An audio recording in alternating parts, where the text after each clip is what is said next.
All right, welcome to the stream. We have an EFD sighting this morning. True, absolutely. Looking plump. What's up, JC and Humble King? Yeah, Matt kind of got snaked on the collab, but he bounced back, bringing in a legend. What a booking a legend to appear. All right, give me just a second. EFD looking plump. All right, here we go. All right, welcome to the stream again. There we go. Um, he's very engaged with his comments. Yeah.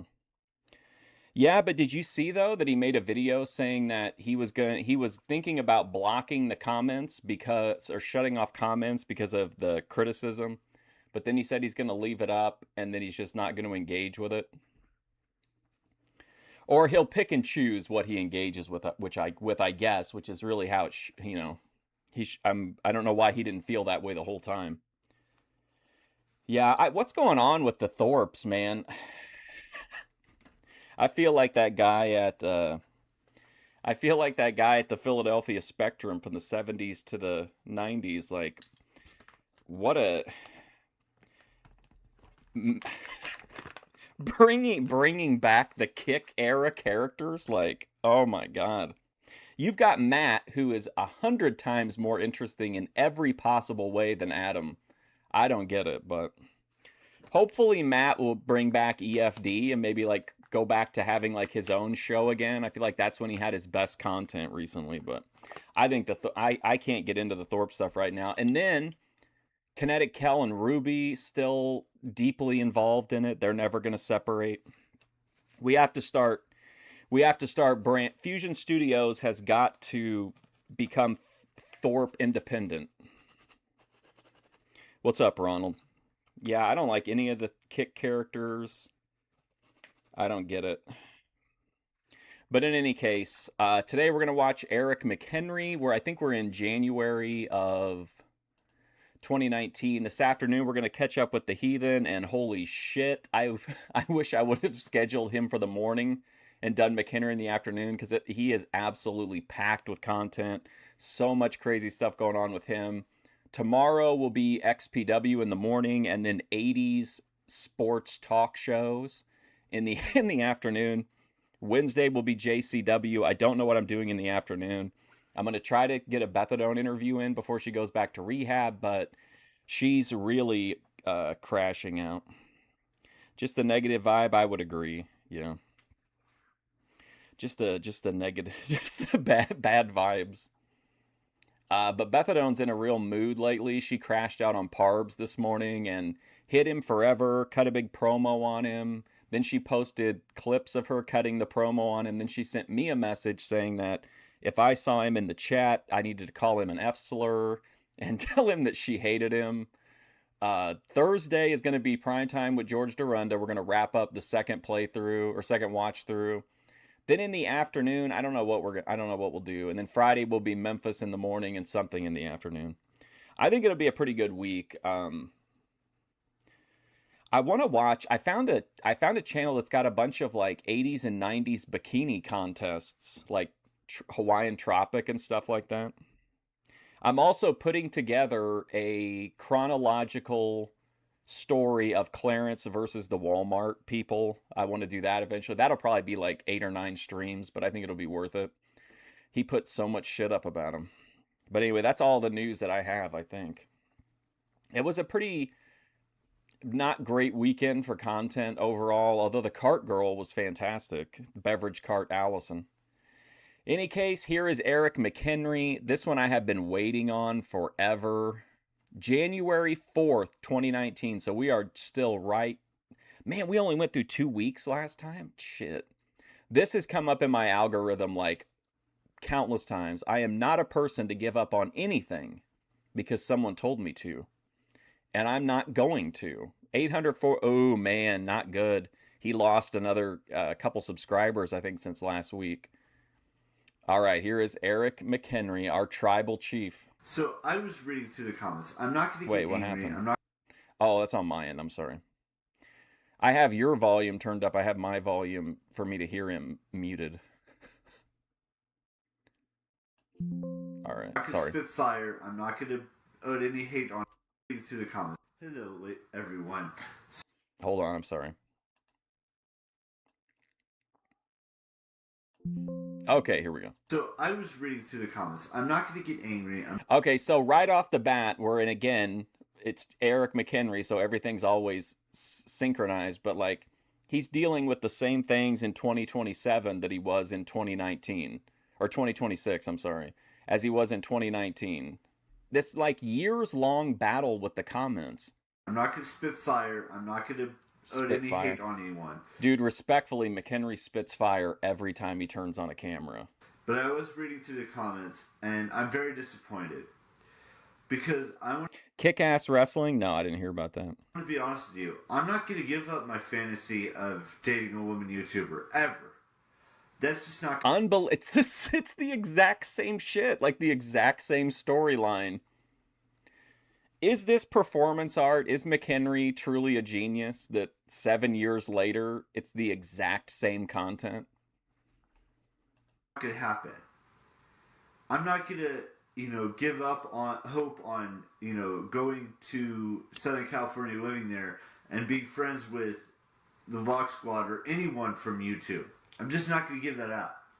So I don't care what your personal opinion on me is, but right now I'm not gonna take that whatever comment you said in videos from 2 days ago, from yesterday, from 3 days ago, from 4 days ago, however long it is ago. I'm not going to take that. I'm going to do me, and if that means A truer statement has never been made. McHenry, that's going to be the life story, doing yourself. After I'm doing my self-love and self-discovery, I'm going to continue to chase down my shit, I forgot. 2019 for him, he told us last time it was going to be a year of self-discovery and self-exploration. dream. Chase down the woman that I want to be in a relationship with when she's on YouTube and I'm on YouTube. Move to Miami with no income. I don't care about having barely any subscribers. That's not what I care about. I don't care about the views. All I care about in this life is being able to date a woman YouTuber. That's all I care about. Whether it's, after hey, I may chat. change my mind, but I highly, highly doubt that I will change my mind on dating a woman YouTuber or wanting to be a part of the Vlog Squad after my self-love and self-discovery is over with. Which could take another month, it could take 2 months, it could take 3 months, it could take however long it wants to take. But once I'm done with that, I've been outside. I've done vlogs outside before.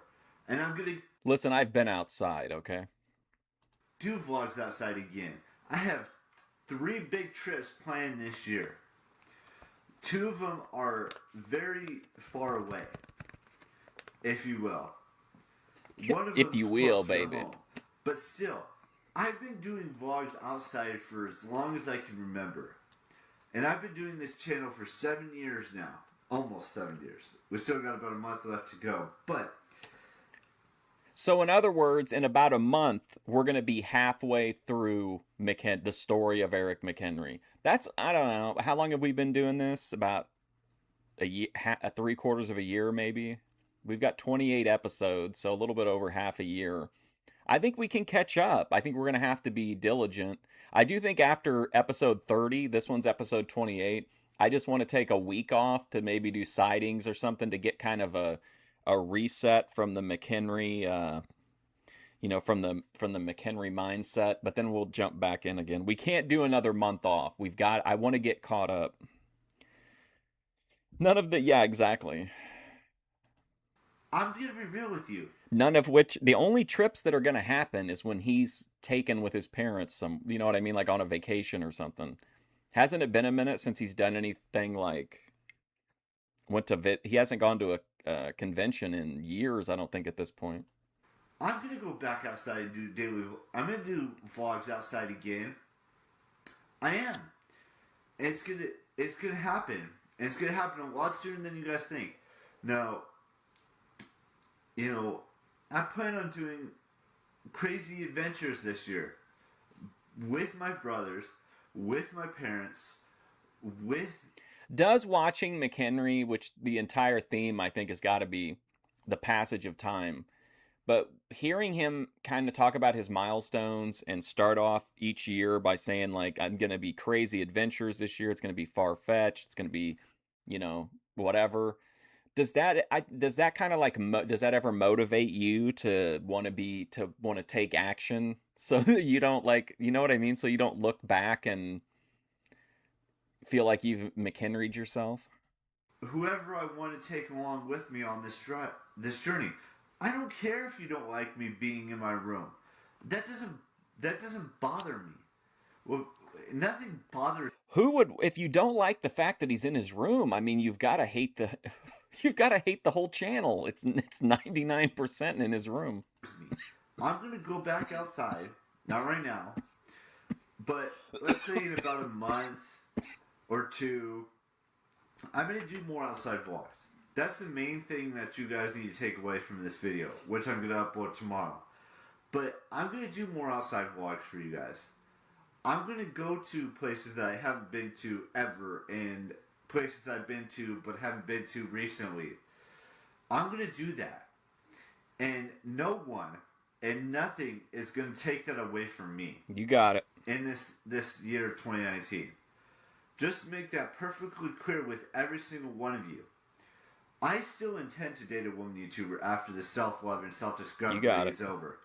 I still intend to go and do things that I normally would not do. I asked AI what I think of Eric McHenry based on my coverage, and it says that I view McHenry as a fascinating, slow-moving curiosity of the YouTube world, analyzing him with a mix of casual amusement, bewilderment, and a level of meticulous detail that rivals McHenry's himself. Rather than hosting malicious commentary or a harsh takedown, Mark handles his extensive coverage titled The Man Time Forgot, a deep dive into the mind of Eric McHenry as a relaxed, drawn-out study of a hyper-prolific but ultra-obscure content creator. He chronicles Eric's chronological timeline over dozens of livestream parts, painstakingly reviewing the massive backlog of daily vlogs Eric has uploaded for years. Mark frequently fixates on Eric's strange quirks, such as his severe lack of situational awareness, awkward framing choices like leaving feet of dead space above his head, and a history of his unemployment. A running joke and genuine observation in Mark's community is how watching Eric McHenry warps the perception of time itself. Mark frequently mirrors McHenry in asking people if they feel like time is moving slow or fast. Overall, Mark views Eric McHenry less like an internet villain and more like an unintended piece of surrealist performance art, someone whose endless, unedited daily vlogs offer a strangely hypnotic look into what Mark views as a completely different reality. Like, talk to you other YouTubers that are in Southern California so I can get prepared to move there, because I plan on moving to Southern California eventually. Whether it's this year, next year, 5 years down the road, I am planning to. Yeah, if it doesn't bother you, you wouldn't, especially you might address it and then move on, but you're not going to fixate on it. Move to Southern California. That's been my goal since the very first day I started this channel. And that's going to continue to be the goal until I actually make it happen. Now, another part of that self-discovery is me getting a job. And I plan on getting a job this year. You can quote me on. Oh my God, why? Why? Okay, I understand if you say I'd like to do this, but why make such a deep commitment to it knowing that it's never going to happen? That is me getting a job. And I plan on getting a job this year. You can quote me on that. Well, he says you can quote him on it if anybody wants to quote him on it. That is one thing. No loyalty. Yeah, he doesn't have loyalty to the Bay Area. And same for the sports teams. He doesn't want to talk about them unless they're winning. But he'll keep tuning into the Red Sox, though. Up here and stuck in here and stuck in my soul that I'm gonna get a freaking job this year. Yes. Whether it's, you know, being a barista at Starbucks, whether it's being Holy shit, has he talked about that before? Can you McHenry as a barista at Starbucks would be fantastic. Can you imagine? He'd be like, they'd be like, "Hi, I'd like to get a such and such." He'd be like, he would never be able to hear him. a something to do with electronics at Target or Best Buy, What's up, Kitchen Man Dan? or, you know, working as a server or a host at a restaurant. I'm gonna freaking do it this year. Oh, what? And Huh? Okay, so of all the jobs he could pick, he picks the ones that he's the least suited for. All of these are high social engagement jobs. Being a waiter, that would be, I mean, come on, dude. That would be like a fucking French surrealist comedy to see Eric McHenry as a waiter. Can you imagine? Everyone would be leaning in to hear what he was saying, and he'd drop the shit everywhere. I'm not just saying that for the sake of saying it. I'm actually going to follow through. I have 2 applications that are ready to go that I still have yet to turn in. And I'm going to do that. And then I'm going to go and do whatever it takes this year to get a job. And earn my way to Southern California. And earn my way into the top of YouTube. I don't care if you don't believe me. But this is... This is such a great promo, though. Okay, if he could talk like this out in the world, maybe not this, you know, the content, but if he could use this voice and this, you know what I mean? Like, I don't really know how to put it, but like this mindset in dealing with people where he's communicating directly and coherently, I think he could do those jobs. What's the issue? Is it just complete social anxiety that when he's around other people, he just like shuts down? My job right now is to do YouTube for the first... I'm telling you, it's me. It's so bizarre content. Like, it almost has to be. Like, his parents are rich. He doesn't need the money. Maybe it is just, you know. I don't know if you saw, I shared a story over the weekend about a guy, 31 Monstar, and he used to play like semi-professional baseball, and his parents are like millionaires, but he makes black pill videos on YouTube pretending to be homeless and begging for money. So I'm not saying like that it is the case with McHenry, but like there is precedent, and McHenry is just such a unique entity. It does feel like an elaborate troll sometimes. Foreseeable future and the distant future. You think Doll King is trolling? I don't know, maybe. And the future after that. He has a lot of genuine support from people who typically don't like, I don't know, you know how there's like, I don't know if you guys know who Raymond is. He's over on Kick. He's like an incel, and he is real negative, and he's got a ton of trolls. Like, the same people that shit on Raymond, like, approve of Doll King because they think he's taking, like, a healthier way of dealing with, you know, more or less being an incel. This isn't just a one-off. I plan on doing this daily vlog thing until the day I die. That's been my mantra, my determination, my willingness to do this every single day. And I'm not going to edit. Just because you tell me to edit, I'm not going to do that. I'm not getting angry. This is just my calm voice, in a way. This is just my voice. My voice is ready to do whatever the hell it takes to get... My voice is ready. This is like Dusty cutting a promo on Ole Anderson, man. He's ready. He's ready to go. Get to Southern California and live there for the rest of my life. And I'm prepared to get it done. I mean, there is evidence to suggest that, certainly, with the bus, the bus getting hit by the bus and stuff. I don't know. He's such a... And again, if you just you can't appreciate it. In my opinion, you can't appreciate McHenry by watching a video here and there. Like, when we used to only watch him on Boit Watch, like, it never really clicked in. But having spent the last 100 hours of time deep diving McHenry, like, it's a real interesting, unique dynamic. Job this year. I am. and I'm going to do whatever it takes. If they say no, I'm going to try 10 times harder the next time, and so forth and so on. Look, I don't expect you guys to believe a word I say until I actually do it, but there are going to be more outside vlogs in 2019. That is a... Yeah, the vampire thing, the dark side thing, living to be 350 to 400 years old, uh, only dating a female celebrity YouTuber, being reborn in the next life as a bisexual female. It's just for a guy, again, it's what's so fascinating to me. One of the main things that keeps bringing me back to McHenry is that he's completely shut off from the world, and somehow he's able to generate more interesting narrative arcs than people who are out in the world and are in much better situations, you know? Guarantee from me to you. There's also a guarantee that I'm going to get a job this year. Guaranteed. And I'm going to continue to look at my page. You hear that, Bob Brown? Guaranteed. In fact, you can quote him on it. He is going to get a frickin' job in 2019. How you doing, Bob? He was on the cusp of getting a job before the pandemic hit. Oh, no. And see people starting to donate in 2019. We are, what, 11...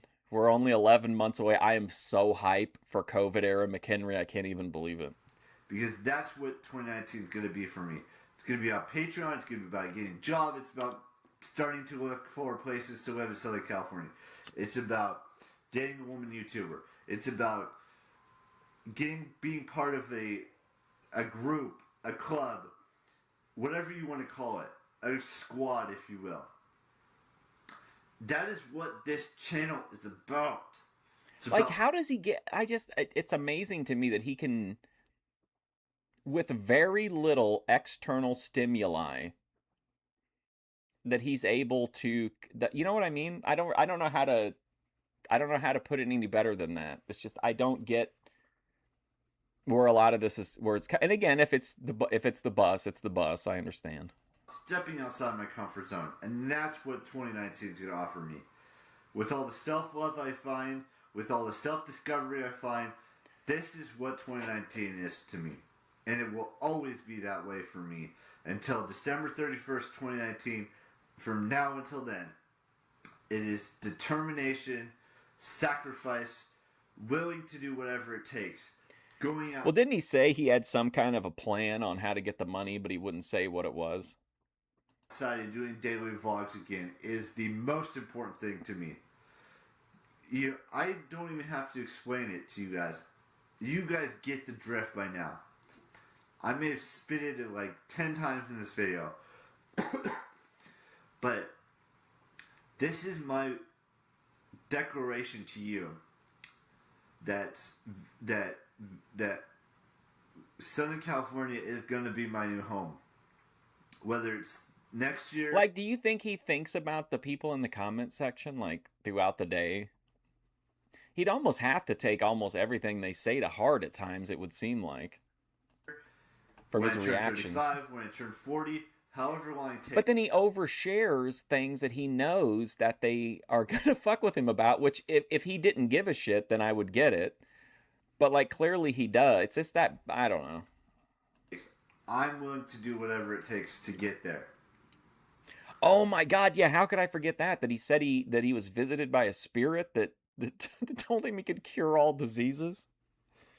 Writing the book about McHenry will be a tough one to crack. And no matter what I do, no matter how hard I work, no matter how many videos you guys leave, trying to get me to get riled up, it's not going to work. Don't forget, too, that while we are about halfway through, we're technically not halfway through the available content because a year and a half almost was either missing or very sparsely populated because he took down... That was during the catfishing era. This year. There are going to be more outside vlogs. That's a guarantee I'm guaranteeing you. And I'm also guaranteeing you me getting a job in 2019. Without consequences, without any of that stuff. Without consequences. I'm going to do that. And my plans are still, after I get the job, and after I do all that stuff I said in this video, I'm still gonna date a woman YouTuber. That is the plan. That is the goal. That is who I am and what I want. Oh, if any of you missed it, Aphrodite did a live yesterday, and I don't know if it ended up being the final thumbnail, but the original stream before she delayed it or canceled it, the thumbnail was her with like her tits, they weren't out, but they were, her jugs were out, and she was eating like a Kroger clearance item. That's my desire. Who did he catfish? He didn't catfish anybody. They catfished him into taking his shirt off and dancing, getting drunk on stream. They convinced him that he was. I don't know if they convinced him or if they just played on the things that he had said earlier and kind of got him thinking that he was trans for a while, which he's revisited since. That was before from what I understand, because again, the content's not around, so you have to go by what his frequent commenters say, is that he had already gone through a trans arc before he revealed that he was going to be reborn as a bisexual female in the next life. And you could take it the wrong... Parbs, Bethadone told me to tell you that you're an F slur and that she hates you. Yeah, that Aphrodite stream was fantastic. That was some heat. Wrong way, however you want to take it, but that's who I am. That's what I am. I'm done. You guys... I love that. I love that. However you want to take it, but that's who I am. That's what I am. I'm done. That's who I am. That's what I am. I'm done. What a John Wayne statement. And you could take it the wrong way, however you want to take it, but that's who I am. That's what I am.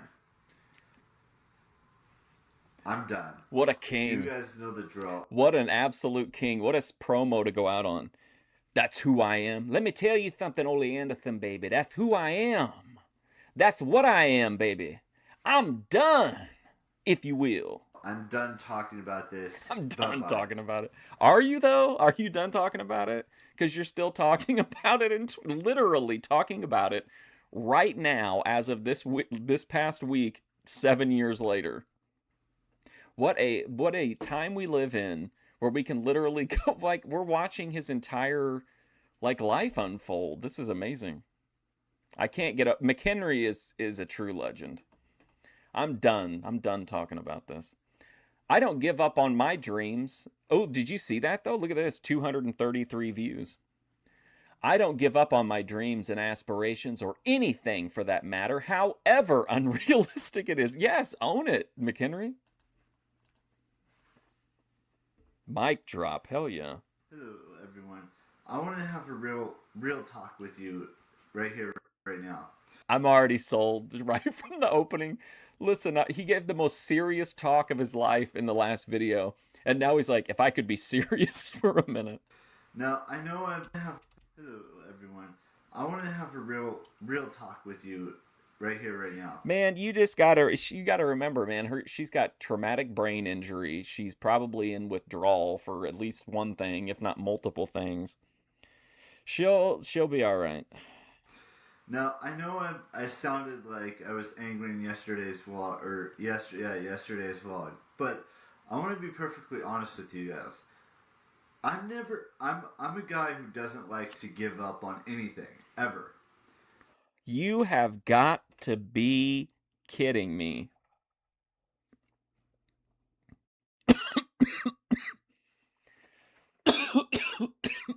Sorry. He's a guy to never give up on anything.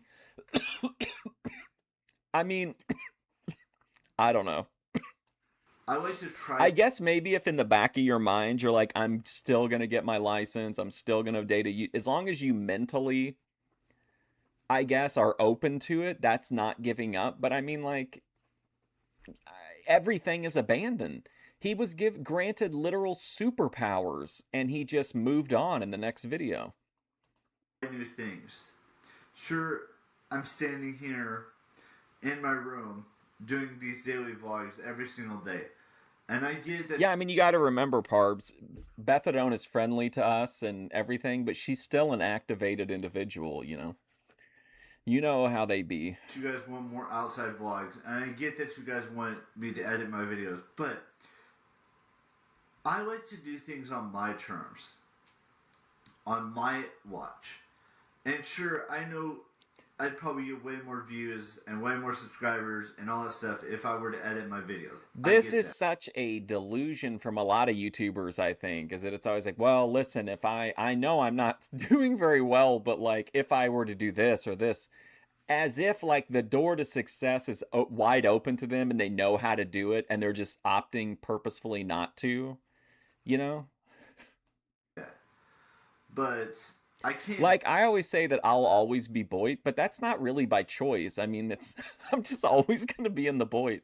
But if I was like, hey, listen, if I were to do X, Y, and Z, I'd be at 1 million subscribers overnight. The only thing holding me back is the Boyd or whatever.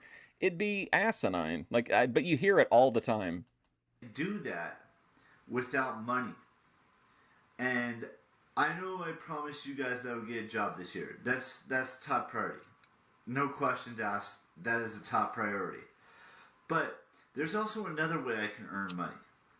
And it's a little thing called Patreon.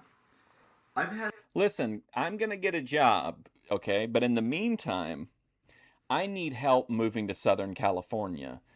I'm going to break my back in the world of Patreon, which of course is just him saying, "Hey, I want to do this stuff, but I want you, my parents won't pay for it, so you need to pay for it."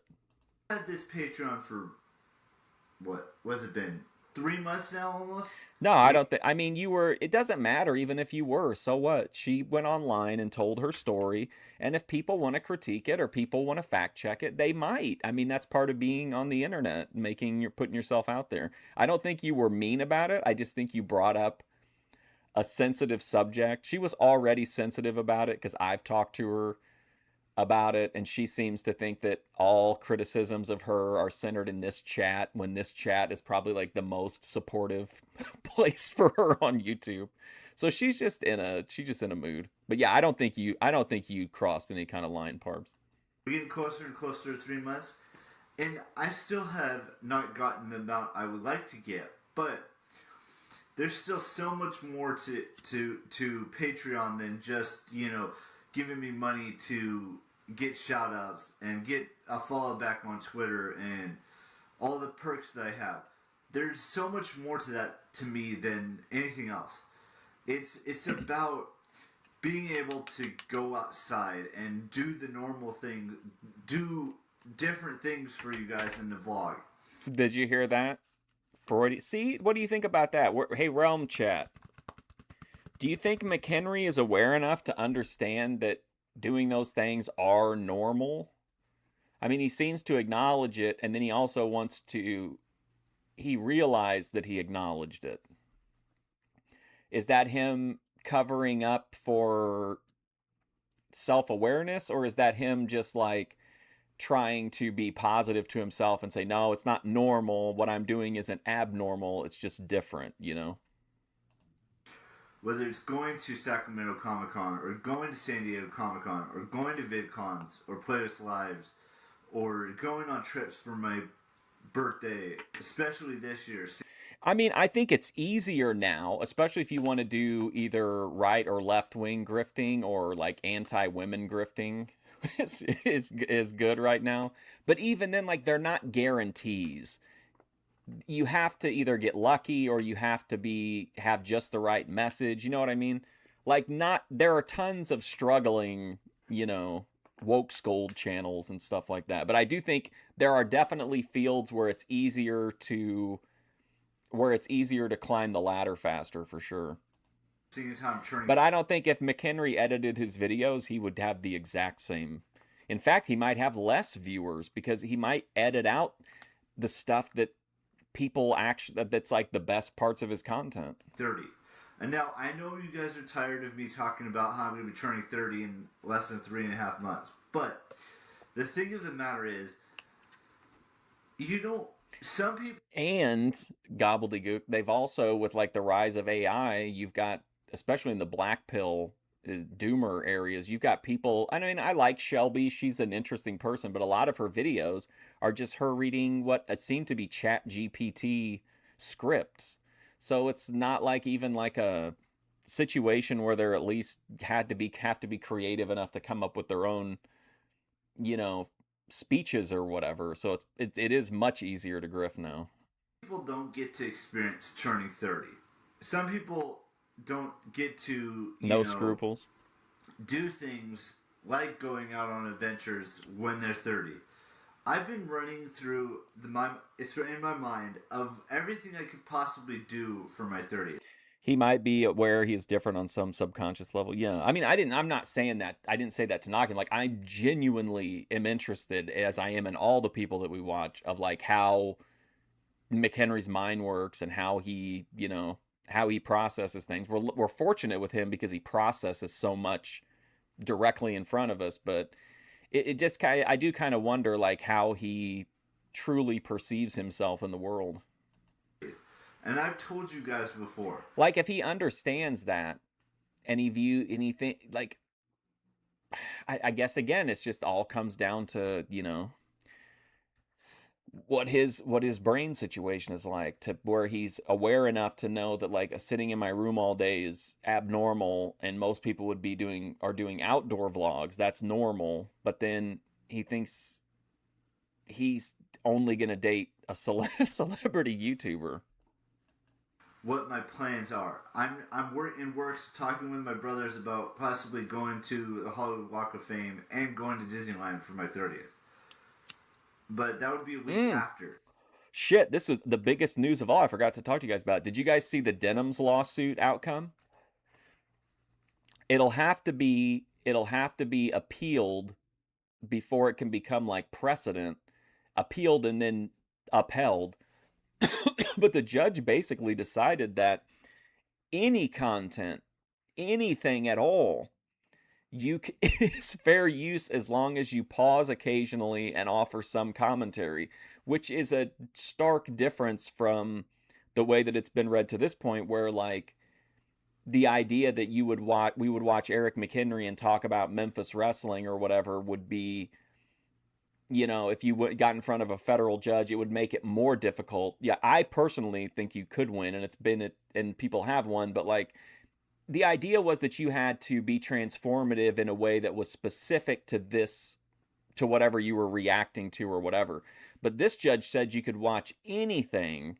He said that you could even basically say that you were explicitly running it to take money from whoever you were restreaming, and that would still be covered. How much of that will hold up in an appeal, I don't know.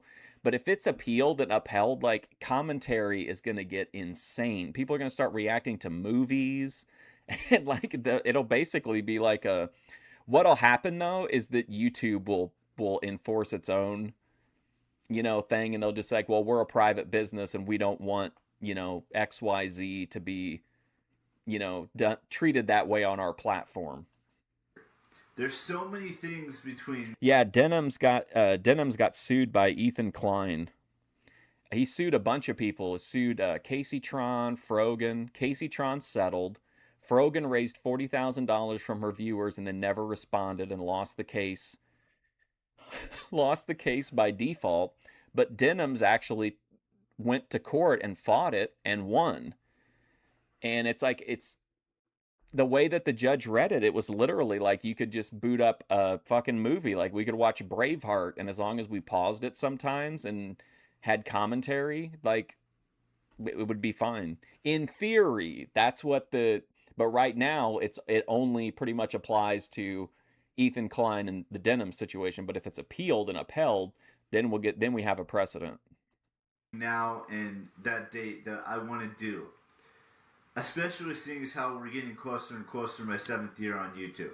And I know you guys are tired of me talking about how, 7 years and all that stuff.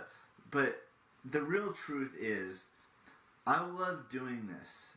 And I'm going to do this on my way and on my terms. And the most important thing to take away from this is, that not everything has to revolve around going outside, but I'm gonna do more outside vlogs for you guys.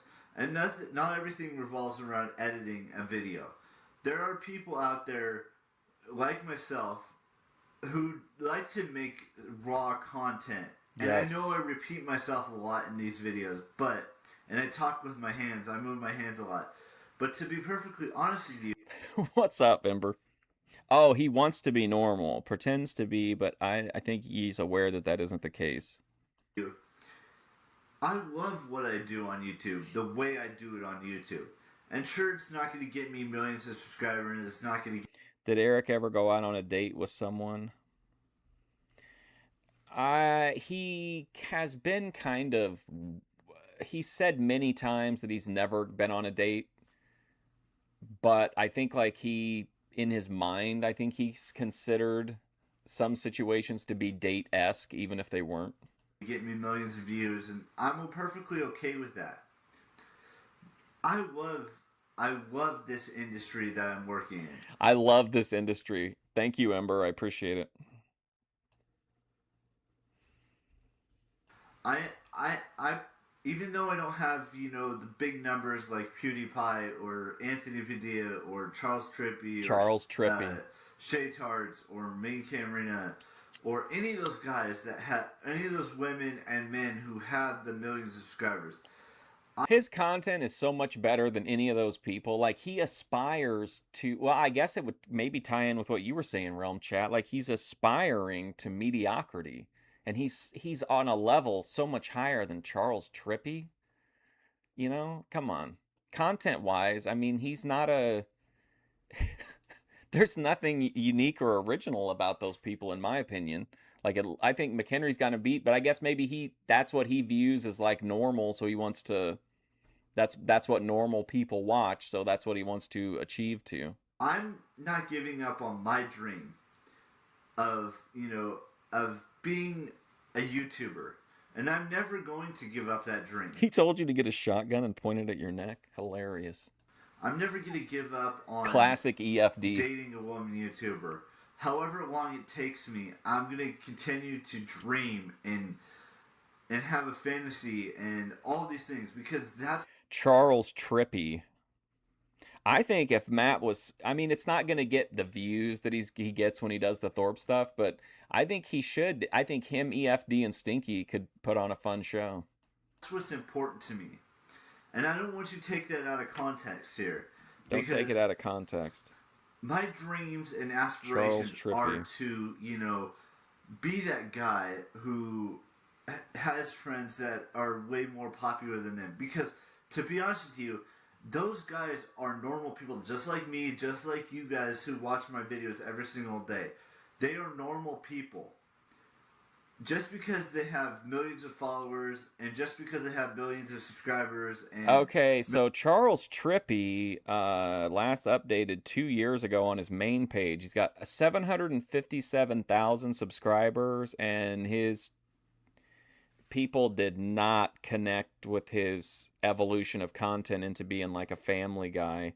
757,000 subs, and you're looking at 1.2K, 11K, 16K, 972 views, 1,000 views, 1,800. Well, here's some 1,500. If you go back 7 years, you start to get some views. Pick up. Okay, so 10 years ago, 2016, that's when he was going 50K, 30K, 216K. 13 years ago, he was getting almost 1 million a video. Fake prank content, cheesy stuff like where you play dodgeball in your backyard, just real generic YouTube stuff. Charles and Allie is his family page. He's got 1.34 million subscribers there. But again, if you go back to the video he posted yesterday, 1.34 million, and the video from yesterday has 1.8K. The one from 4 days ago has 1.8K. Earthquake in Japan, 5.3K, 2K, 2.5K. So, man, a million subs and you get 1.8K views? Millions of views doesn't necessarily mean that they're not normal people. They're just as normal as Oh, sorry about that, Dave. Thank you, man. Dave's channel says $10. Somebody say fired up. What do you mean that's terrible to say that? That's what EFD does. EFD has gained a lot of weight. See, she's fat shaming him, gobbledygook. Thank you, Dave. I appreciate that, man. You're putting in EFD as the king of Boit. But yeah, isn't that kind of weird? 1.1 over a million subs and you can't even get 2,000 views on a video? That's kind of weird, I think. It's me, how fucking rude. He knows I am female and that he should know that statistically ladies committing the final act don't use a gun. So, but if you would have preferred then that he use a more gender appropriate method, he should just use the catch-all Ben Thorpe style, find a bridge. anyone. Even celebrities are just normal people that just have a bigger following than some others. But that does not make them not a normal person. Those people who work their butts off, like, and I know I'm not, like those people who work their butts off every single day when they're editing videos. That's insane. How is that even possible? Over a million views? And he's like an actual dude. Like, there's no, I don't think people probably didn't accuse him of buying subs 13 years ago or whatever. And he's still consistently uploading too. Become Ben Grace and Lalo's biggest what? Videos or Being if someone were to hardcore like anti A-Log the Thorpes, that's where the money's at. I mean, like that's where Ava makes bank off of doing that. Being like genuinely negative and just letting your chat be like a place to badmouth the Thorpes, I think is a pretty sure thing in this sector anyway. uploading videos every single day while editing them and having millions of subscribers and millions of viewers. I don't care about the numbers. And I've said this before. It may have been 2 years ago, it may have been today or yesterday, but I don't care about the subscribers. I don't care about the views. What I care about most in this world is that I get to upload a video on my channel every single day. Or if you really want to run the grift gobbledygook, you do a bunch of collabs where you pretend like they fall apart, but you keep re-collabing with those people over and over again. And you create a network of when like people are mad at this person, they go to this chat. And then when they just bounce between these chats of people who appear to be enemies, yet can never stop, can never stop interacting with each other. I think, to me, it's just like a better masked version of LolCow Live universe. For the foreseeable future and from the past. That's what my goals are. Is to be able to upload a video every single day without consequence or without, editing and all that stuff. It may not make sense to you why I do it, what I do, but this is just who I am. And I'm going to continue to do this non-editing stuff until, I learn how to do it.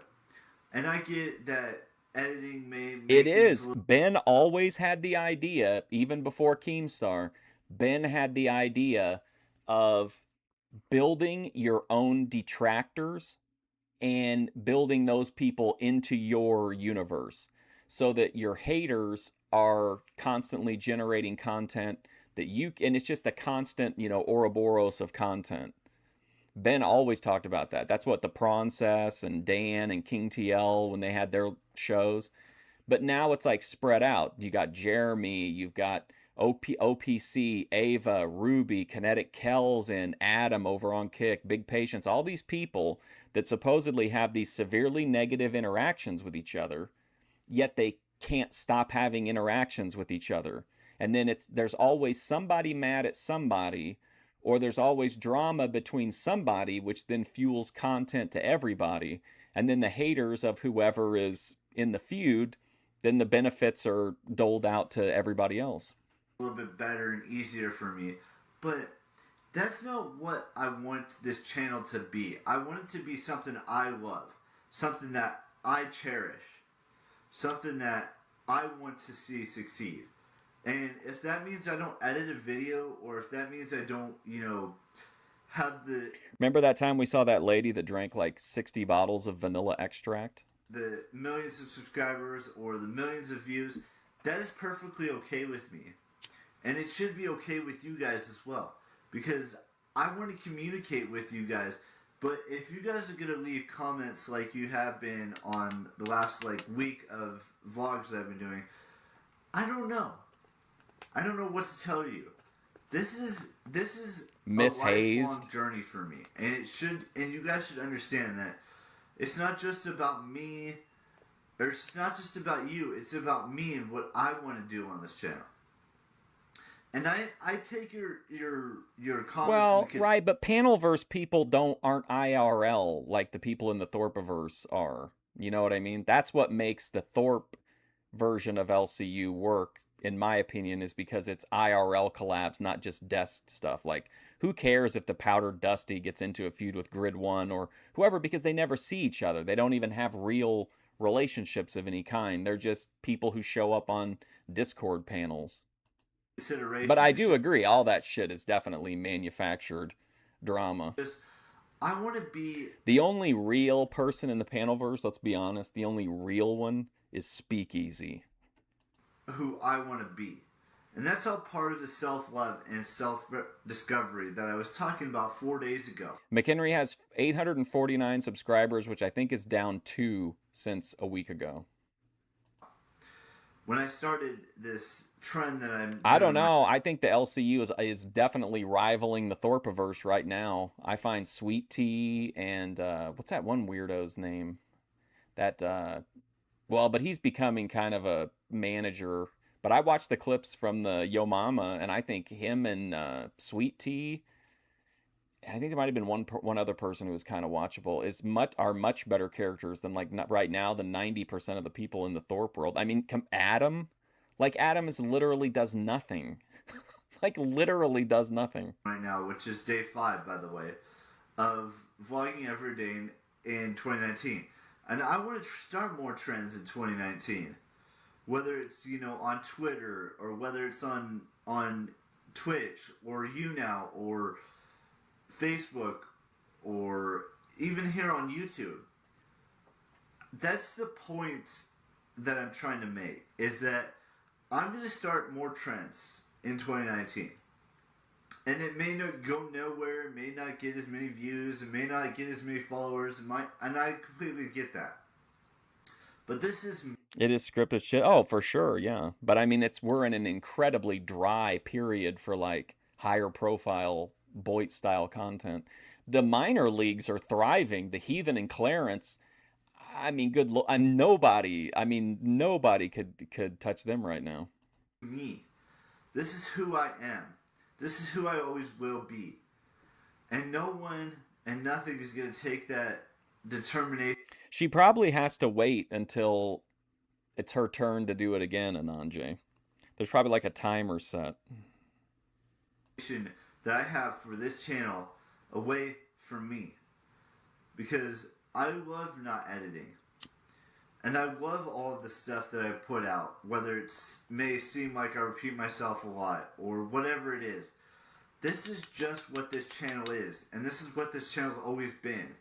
I mean, sure, a couple of years ago, I did have my friend help me edit, but those days are behind us now. We gotta look at how raw and all to be clear, I'm not saying that even the parts of the LCU that I like right now are per se good. I just think if it's a choice between Yo Mama or Sweet Tea and one of these bottom Z-listers from the Thorposphere, I would go with Sweet Tea. Maybe that's that nonsense. Somebody sent me a clip of Jeremy yelling in an empty church. That's the kind of stuff they do on LCU.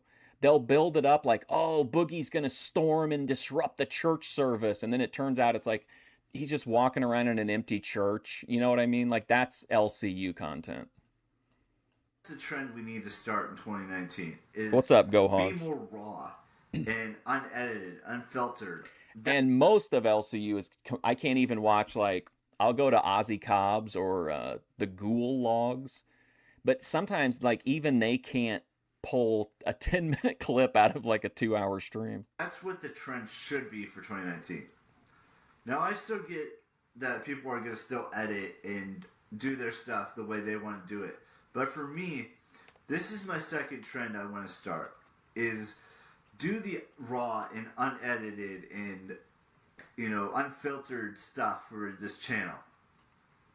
That's where my journey takes me for the rest of 2019. You can follow along with me on this journey or you cannot. That's up to you. That's your decision, not mine. That's your decision. But with that being said, I'm going to let you guys all go. I'm going to go watch a couple more movies. But I hope you guys enjoyed this video. And Although I think Sweet Tea has honestly not been the same since she got her teeth. I'll see you tomorrow with a brand spanking. Oh my god. Oh man, went down the wrong way. Real question is, what happens to Eric McHenry when his parents pass? I mean, if you want a serious answer, obviously is either his brothers would take guardianship or he'd have to become like a ward of the state, probably. But in kayfabe terms, Eric has assured us that he's planning on that right now. That he understands the situation. That because somebody I think even told him like, well, you can live off your parents, and he's like in the comment recently, and he's like, well, no, I can't do that forever. I have to be able to support myself. So he has some kind of a plan. You believe well, yeah, but the trust is gonna probably have to cover, like, he's gonna need, I don't know. Do you think he needs a 24-hour caretaker? Like, could he be left alone for long periods of time? Like, can he go to do you think he can go to the grocery store? Or, like, I know he does laundry, but, like, could he buy and prepare his own food? How's he going to get there? I would think a lot, that money would get eat up real fast in, like, an assisted living situation. Make a new vlog. Bye-bye. I've been putting in a lot of effort to get a job recently. Oh boy, a week ago was VidCon. Man, 2 videos. We've only seen 2. And it took us an hour? Oh my god. Okay.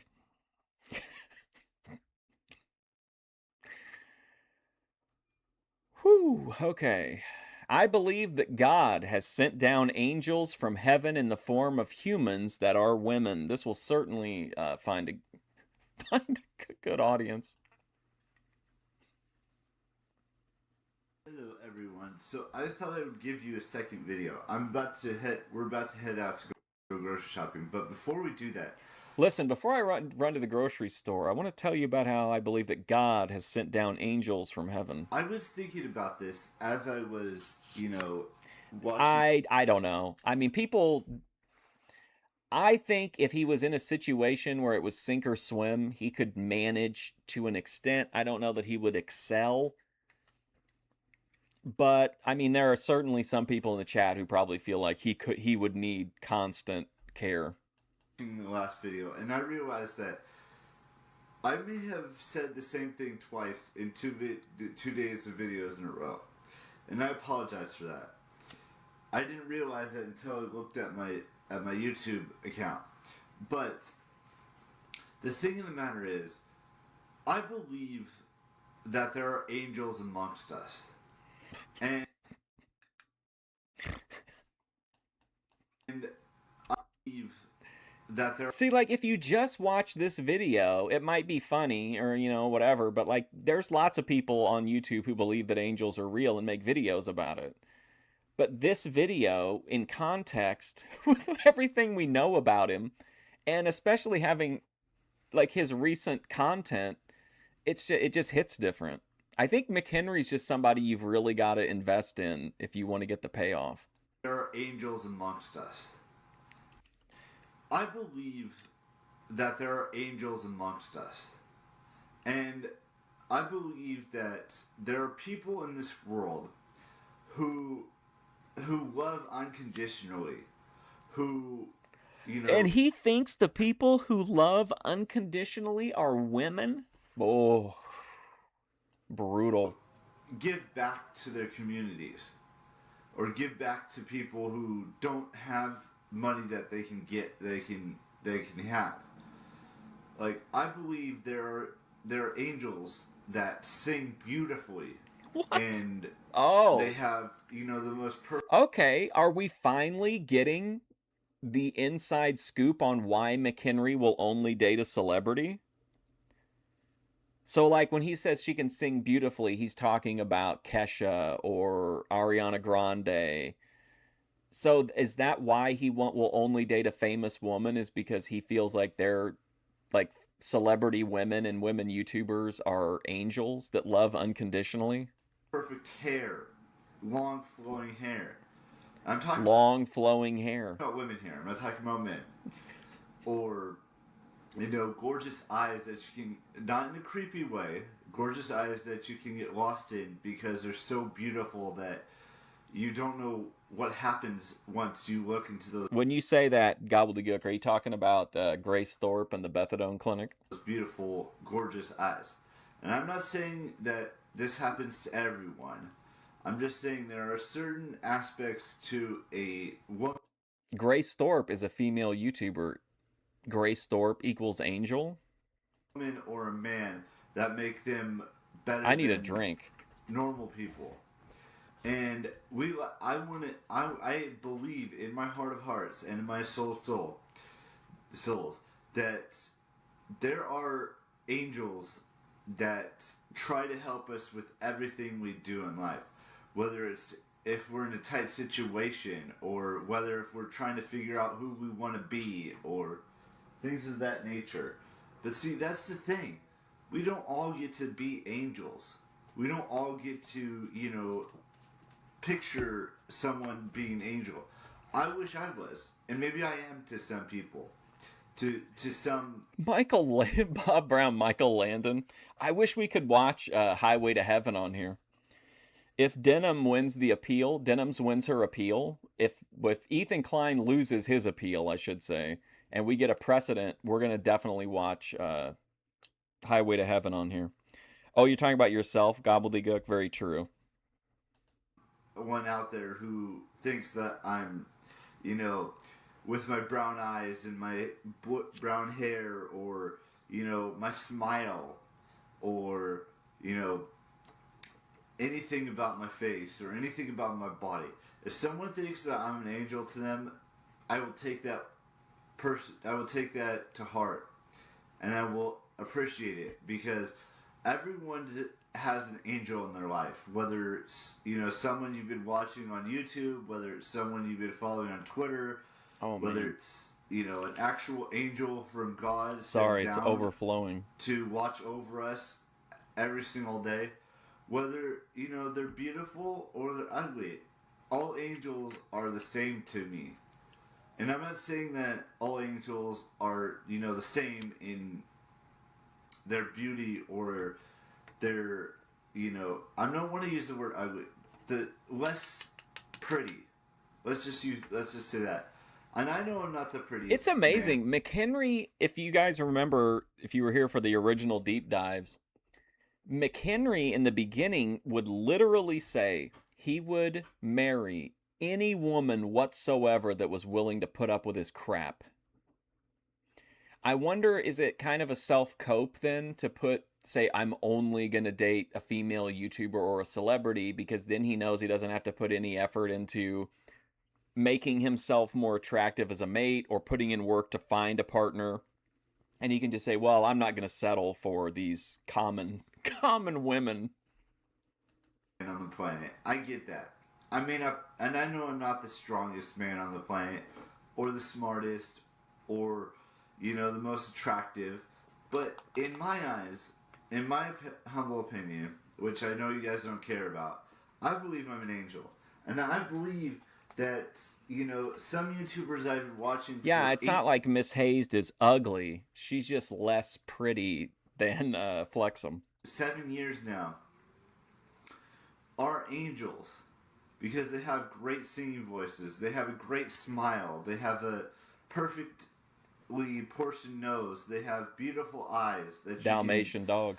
You can look into and think, damn, those are beautiful eyes. What? Or look into and think, damn, those are beautiful eyes. Or their hair is just luscious and full and perfect. That's what I'm talking about. Those are that's the angels son. I'm referring to in this situation. And there are guide angels out there too. I'm not saying that that's Hell not yeah, a thing let's as go. well. I'm just saying you'll probably see more women angels than you'll see men angels. Now, I don't expect you guys to understand a word I said in this video. I don't. This is just how I feel. Here, if anybody wants to not watch agree it, with my hypothesis or my opinion or any of that stuff, but I'm just saying, I believe in angels, and I believe that some people, not some, that the women that I've watched. oh, come on. Do you remember McHenry like 2 weeks ago or something made a video and said it was a closed subject, he was never getting a job, and we just needed to deal with it? 9 minutes ago, McHenry released a video that says, I am going to keep applying for jobs until I find a part-time job to start. We being fucked with on like an extraterrestrial level. For years and years can be angels and are angels to me. I'm personally. getting heated. And if I were an angel to one of you guys, that would be awesome. What? It's just like being a role model. Oh my God, can you imagine if McHenry was your guardian angel? Look up to, whether it's their music or their ability to upload videos every single day or tweet every single day or, put an Instagram photo Does it have any nudity in it, Parbs? every single day or Snapchat. That link I put is to the full movie of Sam's son. Every single day or whatever it is, or talking to someone and listening to their story.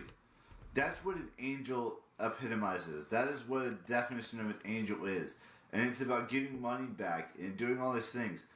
That's what an angel is. And that's what we all need to aspire. What's up, Media Hits? Yes, some raw McHenry. To be is to McHenry be an angel-like person. Because God created us to be good. Okay, if you get me the timestamp for those tits. Does the version on YouTube show them or no? If you know where that scene is, go to the copy that's on YouTube and give me a timestamp on it.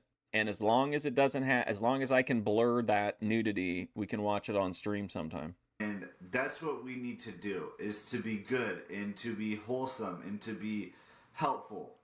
Now, if I were to, give money back. He has many moving parts. You make it sound like McHenry is like a Bavarian cuckoo clock or something. To a charity or to do something along those lines. I'd be an angel to that specific person. What's up, Walt Disney? Or someone who has cancer and needs money, their family needs money because they don't have the money to pay for their bills and stuff.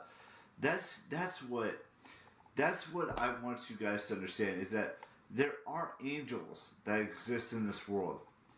I wish I could give money, but I don't have any money to give right now. Hey, Dave's channel. I would give $100,000 million in order to $100 million plus to someone who needs it. If I had that money, or if I had any amount of money, I would give it away to someone who needs it. No, you wouldn't. You'd order a fucking egg. You would order a fake egg off the internet. What are you talking about, McHenry? You would buy fucking magic wands and an egg. I'm not perfect. And not everyone is perfect. But there are angels amongst us. Grace Thorpe. Perfect. Living next to us, or living, hundreds of miles away from us, or thousands of miles away from us, or in a different continent, or a different country. Those are the people that we need to appreciate, because they are angels. They are special to this planet. And I believe I'm special to this planet. And I believe that I'm an angel. Wow. Well, I'm going to say it. I do believe McHenry is special to this planet. I think a lot of really talented people that are really successful and stuff are just carbon copy bullshit. McHenry is special to this earth. There has never been and there will never be another McHenry. Unless that guy who does the gas station pill taste test gets hit by a bus. Myself. Now, who knows if none of you agree with me being an angel? That's perfectly fine. I'm gonna let you guys go. I'm about to go to the grocery store. Yeah, that's what he spent all of his Christmas money on was magic wands. And then which I'm legit excited for the egg. I can't wait for it to get here. But yeah, an egg, a replica egg, and wands, magic wands. So we might go see Aquaman later, but Okay, I'm let not me. sure on that. So you all know the drill. I will see you tomorrow. There we go. Bye bye. I never call who angels. Here's the stream where Parbs got old Parbs really got thrown under the bus by Beth. She was legitimately mad too. It's so rare to see her like legitimately mad, but she was heated, man. That message she sent me on Discord. Hold on a second.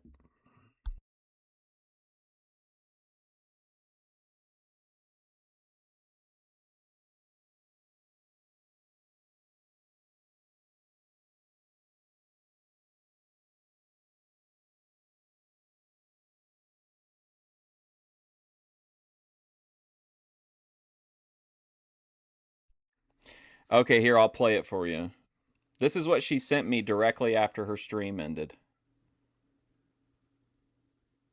I hate Parbs forever. Next time you see me in your chat, can you call him a faggot for me and tell him I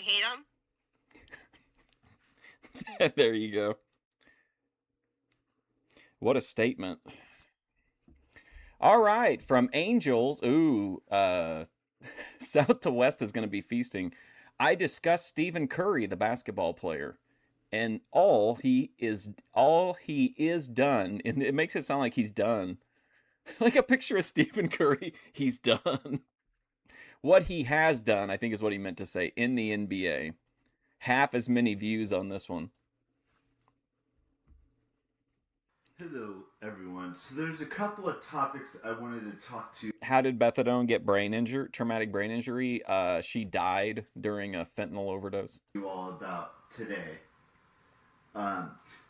Let's start with it's going to be varying in like times. So the very first thing I wanted to talk to you guys about. I'm supposed to be getting a package today,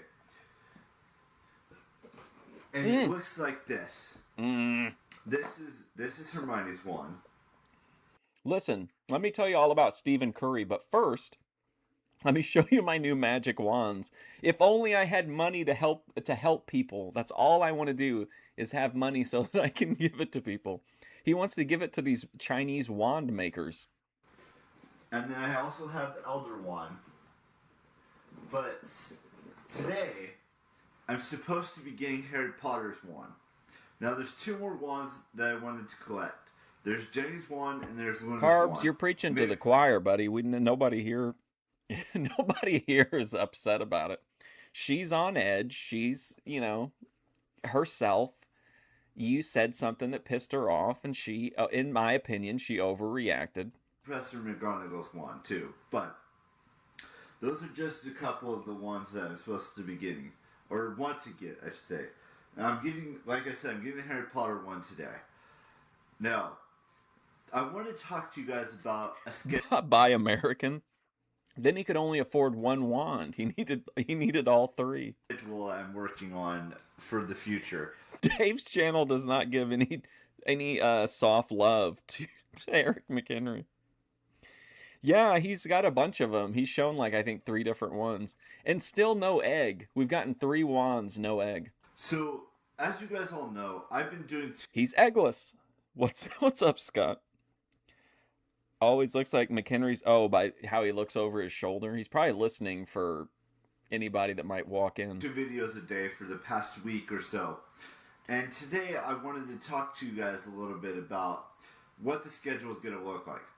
So, here's my thought process. I want to do a vlog at midnight, and then upload it for you guys around 10 in the morning ish, somewhere around 9:30, 10 o'clock, between 9:30 a.m. and 10 o'clock a.m. And then I also want to do one. You might be right. What's up, XM? He does look pretty messy over there right now. Does it even? I don't. It doesn't even have a door, does it? At night, where I do a vlog with you, and just whatever he had in there last time. His parents were like, we can't trust this man with a closet door." Show you, talk a little bit about certain things that are entertaining me in that time period. Now, I know 2 videos a day is a lot to expect for the entire year. That would mean... What's up, Virginia? 700 videos in a year? But... What was Fleetwood's name? I think it was Fleetwood the Prophet or something like that. Who knows how long that's going to last? McHenry. I may just do that for the first 3 months or the first 6 months and then just not do it for the remaining 6 months. Or I might do it for the entire year. I'm not 100% sure on that. But... I don't want you guys to think just because I'm filming at midnight that's going to change anytime soon. I'm going to film at midnight. Well, okay, but if he's going to film at midnight and upload it at 10, then but he said he's making 2 videos a day because he'll have to keep having a video uploaded every day. He'll have to stagger that by 1 day, Then I'm going to film at something like midday. That. Or maybe at night, at 6 or 7 at night. Were you here when he showed his parents gobbledygook? It was a long time ago. I think they're in one video. He filmed them Vinny Slugga style from the back seat of the car, and they didn't seem happy about it. He didn't get reprimanded on camera, I don't think, but you could tell they weren't happy about it. And then he made a few videos talking about how he was no longer going to film his family. And then upload that right after I've done finished filming it. So, like I said, there's going to be 2 videos in a day. For the,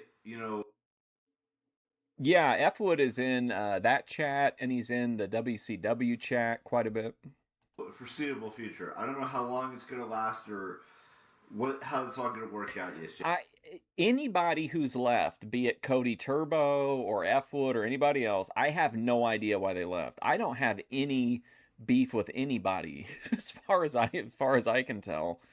So whatever issues are, and I mean, it's just the nature of things. People come in and be in the chat for a while and leave.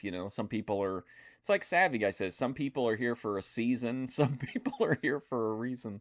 Yeah, but let's move on to the next topic. So I'm about to watch Sorority Row, which is a movie, it's a thriller about a sorority house. It's a thriller about a sorority house where girls get killed off by a serial killer. And I watched The Row yesterday. I watched 4 movies last night. And I'm about to watch... Yeah, but you know what? He's got it. He's been nose aligned this entire time watching everything she does, because if you guys don't know, Bethadone had some guy who was sending her... Basically, he was funding the relapse, and he would send her photos of his manhood, right? So they had a falling out over, I can't remember what it was. I'll talk to her about it in the interview, but they had a falling out, and he kind of got wise with her, and then she kind of went off on him, and she made a video about it saying hey, maybe you shouldn't talk shit to somebody that you've sent a bunch of naked pictures to. So I put in the comments, Cody Turbo put on blast, and that motherfucker responded like lightning. So he was watching everything. 3 more today, hopefully. And now let's move on to the final topic. I know these topics are super short, but... Big giveaways? The final topic is, look, I know you don't care about me talking about basketball when I'm wearing this shirt. Yes, we do care about it. We care very much. But I wanted to talk to you guys about a certain record that might be broken this year or maybe even next year, depending on how well he does. Or it may take 2 years for him to break the record. But I'm talking about Steph Curry right now. Last night, he hit 10 3-pointers in the game. I would normally do some big giveaways, but I spent all my money on magic wands and an egg. He got mad. Well, he came in and he said something insulting to me. I can't remember what he said, but it was like he responded very quickly. Which means he moved up to 4th place all time on the 3-point list, only behind. We got a big heathen update this afternoon, Dave. I can't wait. Ray Allen. Oh, you remember Kyrazy, the girl that I got into it with over the footage of her where she was showing her ass? She has, after her stunning defeat to Fusion Studios, she now crawled away and has changed her name. She doesn't even go, she's completely had to go into witness protection. It was so, the loss to Fusion Studios was so brutal. Reggie Miller and Jason Terry got arrested. Oh, I'm sure the heathens, he's got like a shit ton of content up. He's even got 3 lives. 3 great basketball players in their time. Jason Terry retired this year. He is 6 away. Yes, you heard me correctly. He is 6 away from becoming the 3rd all-time 3 points made leader. I really, unless he just got tired of just got bored with whatever we were doing, whatever programming I was providing, which is fine. I don't know if it's that or the fact that he has some kind of feelings about Bethadone and it upsets him that she pays attention to me, because he's still like, nose aligned with her content, and he's still he still goes to all the channels that, I cover. So I don't know. I don't remember getting into a fight with him or anything. So last night I feel like I really most of the time am in pretty good control of my. Like, I don't think I would have fought with him and then not remembered it. Surpassed Kyle Korver for 4th all time on the 3-point list, and it's been kind of a rocky year for him because Kyle Korver hits like 5 in a row. And hey, Dave, did you see EFD is back? He was on Matt's stream earlier today. A little bit farther away, but last night Steph Curry surpassed Kyle Korver, and Kyle Korver is playing with the Utah Jazz right now. He played with the Utah Jazz before, but well, I think Cody Turbo is red-pilled, so I think he thinks like negging is an effective tool. Realistic here. Steph Curry has hit Beth attracts some fucked up dudes. 277 threes. Agreed. And made, he's hit them. Well, I mean, she's a lifelong. I'm not saying this to be mean, but I mean, it's just in terms of her male mate selection. If you're consistently on hard drugs or you're consistently an alcoholic, that's going to limit your mate choices, because a lot of people are going to be like, hey, listen, I'm sorry, but I can't be with somebody that's on meth, or I can't be with somebody that's, drunk all the time and screaming in the basement. So, I mean, that definitely is going to narrow her. Alcoholism, usually if you're with somebody and then they or if, then you become an alcoholic, you can kind of get away with it sometimes. But I think just automatically meeting someone and they're like a sloppy drunk is probably not a good idea. He's attempted like over 5,000. He can eat the wow, 200 Dave. Something, or like 5,000. He told Ember, the big tit trad lady, that that she should put a shotgun to her neck and pull the trigger. 300 something like that. But he's done it with the same team for the past 10 years of his career. He's hit what a character. 2,277 threes. The guys in front of him has hit 2,282 threes. And the guy in front of him has hit 2,560. And then the guy in front of him... It shouldn't be, Randy. I'm not showing any frame loss. And I'm at pretty low computer usage. Him has 2,973 threes. So he's got a little sexual ways snail to catch up to the guy that leads the 3-point made list. But I know a lot of people don't care about, that whole that thing. The whole 3 points and how many he's made in. Is he really thinking mentally like, no, I'm sure people don't want to hear about, sports news, since I wear sports shirts all the time, and my local teams are doing really well. No one wants to hear about that. people want to hear about how angels are real, career, or how many, the 3 pointers or that are how you're gonna marry a female YouTuber. in front of him. But hopefully by the 8th, which is what, Tuesday, he'll have broken the third spot. But Kyle Korver is just making threes just as many as Curry has made in his career. But he's 3 ahead of Kyle Korver now, because Kyle Korver has 2,274 and Curry has 2,277. But they could easily be tied again, because Kyle Korver and Steph Curry are playing exceptional years this year.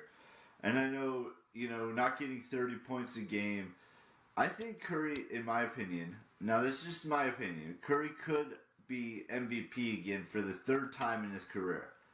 All women think they're angels. There is something to that, because the women in this chat at the time were saying that. I posted my analytics over the weekend, which has like honestly is an incredibly high percentage of female viewers on my overall content.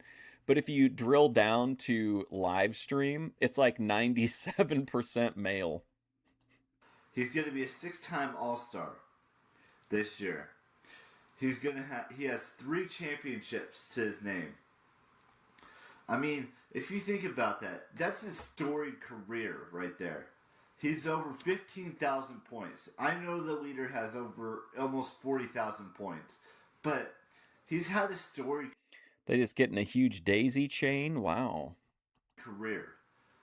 And when he retires, he's going to go down as one of the greatest, if not the greatest. Now, I'm not saying he's going to surpass Michael Jordan for most titles, but he could. But I remember that. I didn't know if you wanted them shown on the on the stream or by not. the time he's done with his career. And Not everybody's happy when they pop up on Fusion Studios. I know Michael Jordan did it differently than Steph Curry is doing it now. Steph Curry is a 3-point, king, in my opinion. Even though, Ray Allen's at the top of that list. But he's doing it with 3-pointers. And, Michael Jordan did it with the 2-point and All right, some Parks. 3-pointers in his career. He had 6 titles, Michael Jordan had. He had, I want to say 5 or 6 MVPs. You guys will probably correct me in the comment section down below. He had, and Curry, the only thing Curry has not gotten is Man, all these videos are so long during this era. 11 minutes and 25 seconds? is a NBA Finals MVP. He came close last year, but his teammate Kevin Durant just did a little bit better than he did in the NBA Finals. But that's the only trophy I don't think Curry has yet to earn. I mean, if you're a 6-time All-Star, you're a 3-time champ, you're almost a 3-time MVP. I mean, what else do you give the guy that has won so many trophies? I mean, sure, Michael Jordan's won way more trophies. What about an egg? Way more Larry O'Brien trophies or no, is that right? Yeah, Larry O'Brien trophies. And he's got more MVPs, and he's got, I mean, he's probably been more all-time Oh, wow. MVP. That was a crazy one. Thank you, Bob Brown, for the 550 joules for the drinking turtle. I appreciate that, man. Thank you so much. MVP, not MVP. He's been Building up the August dispensary liquor store fund. to the All-Star game probably more times than Curry has. But those are some pretty high esteemed numbers, if you think about it. And I'm not just saying this because I'm a Curry fan. I've always been a Curry fan since he started in the league 10 years ago. But he's set records that no one else has. And someday he'll pass Jordan. Maybe. He'll never pass Kareem for points. That's something he'll probably never do in the next 5 years or 4 years. Because by the time he retired, by the time He's 35. Who knows how many more rings he'll have? Who knows how many more MVPs he'll have? Who knows how many more All-Star games he performs in? But hopefully he'll have had 7 rings to his name. Hopefully he'll have been like 10 or more All-Star games. Okay, so in 2019, how long had Stephen or whatever Curry been in the NBA? I bet South to West knows. I gotta grab a drink. I'll be right back. I need to stay hydrated. Maybe he'll have I got like cotton 5 or mouth. 6 MVPs. Maybe we'll have 1 or 2 NBA Finals MVPs, or 3, or whatever it is. He'll probably have passed Ray Allen by the time his career's over with 3-pointers. He'll probably have 20,000 plus points. That's a good career in my opinion. Now I don't know how you guys feel about Steph Curry or Kevin Durant or any of those guys that are on the team, or Draymond Green or Clay. 10 years. So McHenry started doing these vlogs whenever Curry would have been in the NBA for 3 years. So imagine how much more impact this video would have if he had spoken about this player or his team more than a handful of times in 7 years. Thompson, or anyone on that team, or Direcko, or like I said, You got gifted 1,000 gems? That's interesting. I don't really know how those work. It's it feels like a mobile game kind of deal because you guys send in jewels, but then in the meantime, YouTube converts the jewels into rubies, and then the rubies get deposited into the gift account, which then eventually goes into the AdSense, I guess. But I don't really know why they just don't have. Why do they need jewels and rubies? Saying that Steph Curry is going to be a Hall of Famer someday. Now, however many rings he has and championships and MVPs and All-Stars and All-Star games and all that stuff, I really don't know. What's up, Jeremy? But Jeremy, did you know that there are angels among us? We just learned that from Eric McHenry. Angels with beautiful voices and long, glorious, flowing hair, but only women. Done so much for the game of basketball in this era. McHenry also expressed an interest in being a guardian angel for others. And that's what's important. So, with that being said, I'm going to let you guys go. I'm going to go watch that movie and do some other things. Sorority But I Row. hope you enjoyed this vlog. And I will see you later today with another vlog. You guys know the drill. Keep real. Bye-bye. Wow. we get some weird basketball video.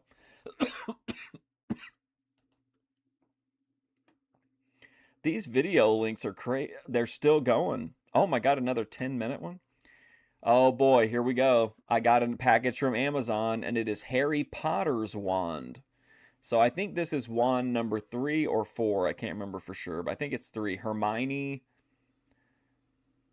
the one guy, and then was it Dumbledore's wand? And now Harry Potter's wand. Ladies and gentlemen, so I know that you guys think that I should wait until I get all my packages, but there is a package I got today. There's a package I'm getting tomorrow. There's a package I'm supposed to be getting sometime next week, this coming week, that I'm excited to get. And so today I got one of the packages that I was really looking forward to getting. Now, there are 3 more wands that I really want to get. I want to get Ginny Weasley's. Can't remember the I love you. have a good 2019. I love you.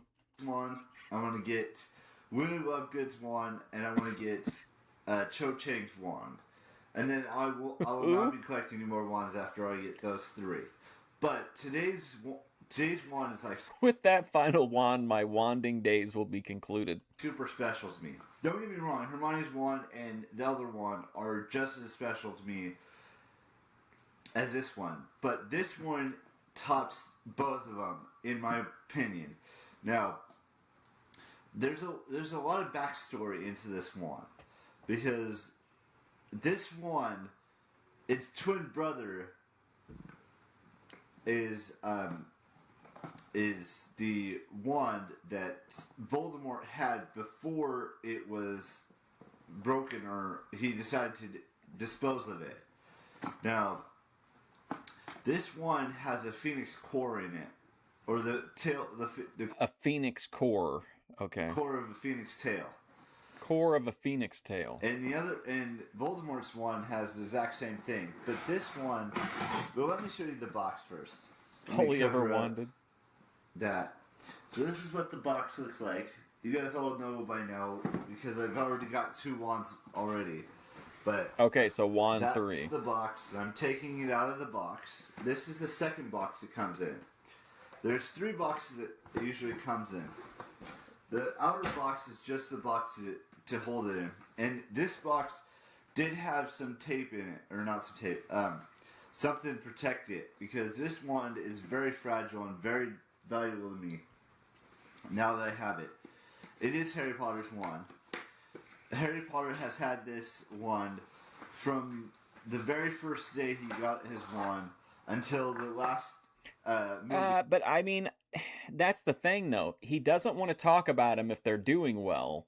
But if they are doing well, he's given indications that then that also makes him not want to talk about it because he's worried that he'll jinx them. Where it broke in half because it backfired when they were leaving the house in Godric's Hollow. I think actually it was part 1 of Deathly Hallows. But anyways, so this is the second box it comes in. Now, I'm about to unbox it right here, right now. It is a very special wand. It looks so cool. This is it. This is, there's a... Yeah, Dave's channel asked or told everybody to get fired up. Don't forget Friday, everybody going to be fired up because Tommy Rich coming into the Memphis territory. Little thing on it. I'll take it off. There it is. But this is Harry's wand before it was snapped in half. This is the coolest wand I own. Don't get me wrong. I love this wand. This wand is going to be, you know, the best wand I have. Now, I was thinking about getting, you know, Sirius Blacks and Remus Lupin's and Nifedor and Tonks' wand, but I don't know. I'll think about it. But this one, I'm so glad to have this one. It looks like plastic junk. It doesn't even. Do you guys think it looks like it's made out of wood? The way he was describing it, I thought it would be made of like some kind of rare, you know, some like a real wand. It just looks like a plastic wand. Hermione's, and as well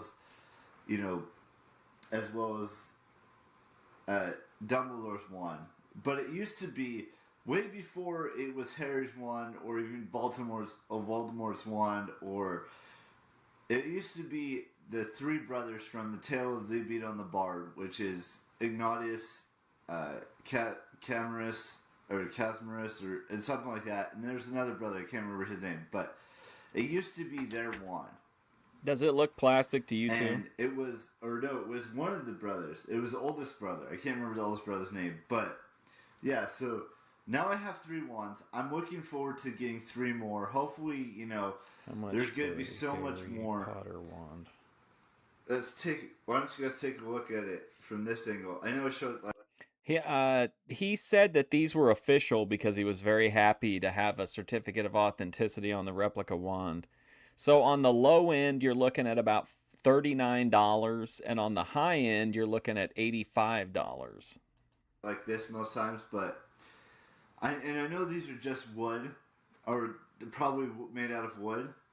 I know some of it's made out of wood, but I'm gonna put it back in this case now because I don't want it to be damaged.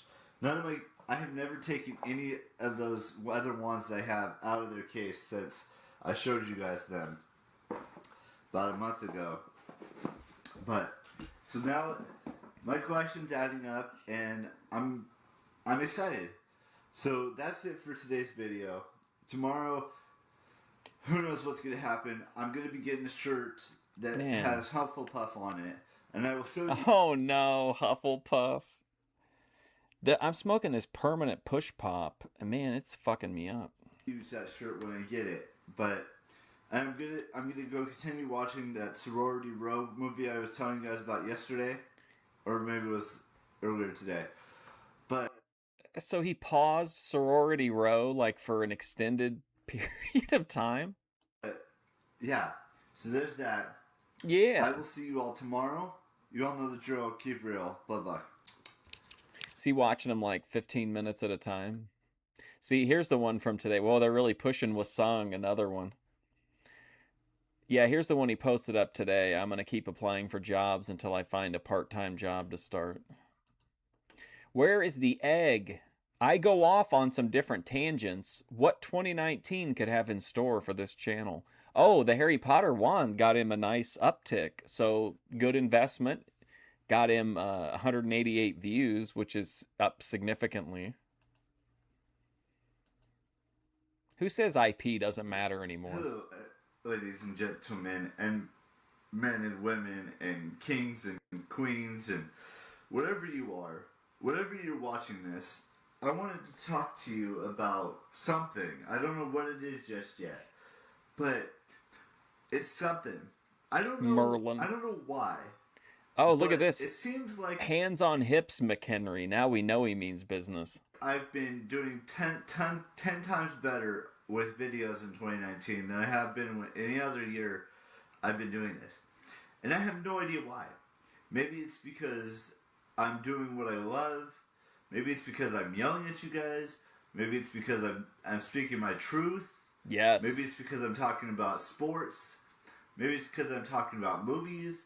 Maybe it's because I'm... Sports was the lowest rated one. I think it only had 20 views. Unboxing more stuff. Who knows? You're the only... Oh, thank you, Gobbledygook, for the star for 2 jewels. People Appreciate that know that. the answer to that question are the people who watch my videos every Blushing single star. day. We've gotten 9 subscribers in 2019 so far, and we're only 7 days in to 2019. Now, I love doing this. I don't have to tell you guys that. I love unboxing things like Harry Potter wands and Hermione's wand and the Elder wand and books and TV shows and doing reviews and all that stuff and watching movies on Netflix and watching movies on iTunes and listening to music on iTunes and just doing everything that makes me a better person. What? You know what? You know, one thing I love to do is to watch movies and listen to music and watch TV shows that I want to watch. Like, for example, right now I'm watching Truth or Dare with Lucy Hale, and it's a great film. I've seen it before. I've seen pretty much every single movie that I have in my iTunes. I've seen quite a bit of films on Netflix recently. I watched Bird Box. I watched I Know What You Did Last Summer. Bird Box. There was one other movie before that. I've Bird Box. The one with Sandra, the lady that drove the bus on Speed, where she's like has to blindfold herself the whole time. Watching a lot of movies lately. I was listening to a couple songs on my iTunes. I've been playing... He's like, listen, I know this is controversial, but I like to watch movies. I like to watch TV. I like to listen to music. Around with my tablet a little bit that I got for Christmas. I've just been playing with things that are fun to play with. And I'm thinking about maybe someday, that I will make my own custom wand from the Pottermore website that told me what my wand was, which I've already discussed in this video on this channel. But there's so much more to me and to this channel that I'm leading on. I love women. I always have, I always will. And I've been following so many women on YouTube and on Twitter and watching movies based off those actresses, and actors, and so forth and so on. And that's what I love to do. I mean, Ariana Grande is a great woman. I'd love to meet her someday, but I don't know if I ever will. You know, meeting the Vlog Squad would be an awesome thing to do. Meeting, so many YouTubers that I would love to meet. Now, I know I was saying that I could go to Meeting VidCon King this TL. year, but the chances are I probably will not be going until I reach 10 years on YouTube. Who knows if that's actually going to work, but 10 years is still 3 years away. I know that's still a long ways away, but it's just every time I do something kind of cool, it always gets neglected or gets taken out of context, and I don't want that to be this year. Didn't want to risk it, I Bob? want my content to be pure and whole and raw and unedited and unfiltered. I mean, Pure whole. I was watching Megan Reeks and raw. Pure, I raw, want my whole. content to be pure and whole and raw and unedited and unfiltered. I mean, I was watching Megan Reeks do a cooking video, and she is so unfiltered in everything she does on her channel when she's cooking. She says the F word, she talks about vaginas. I mean... Okay.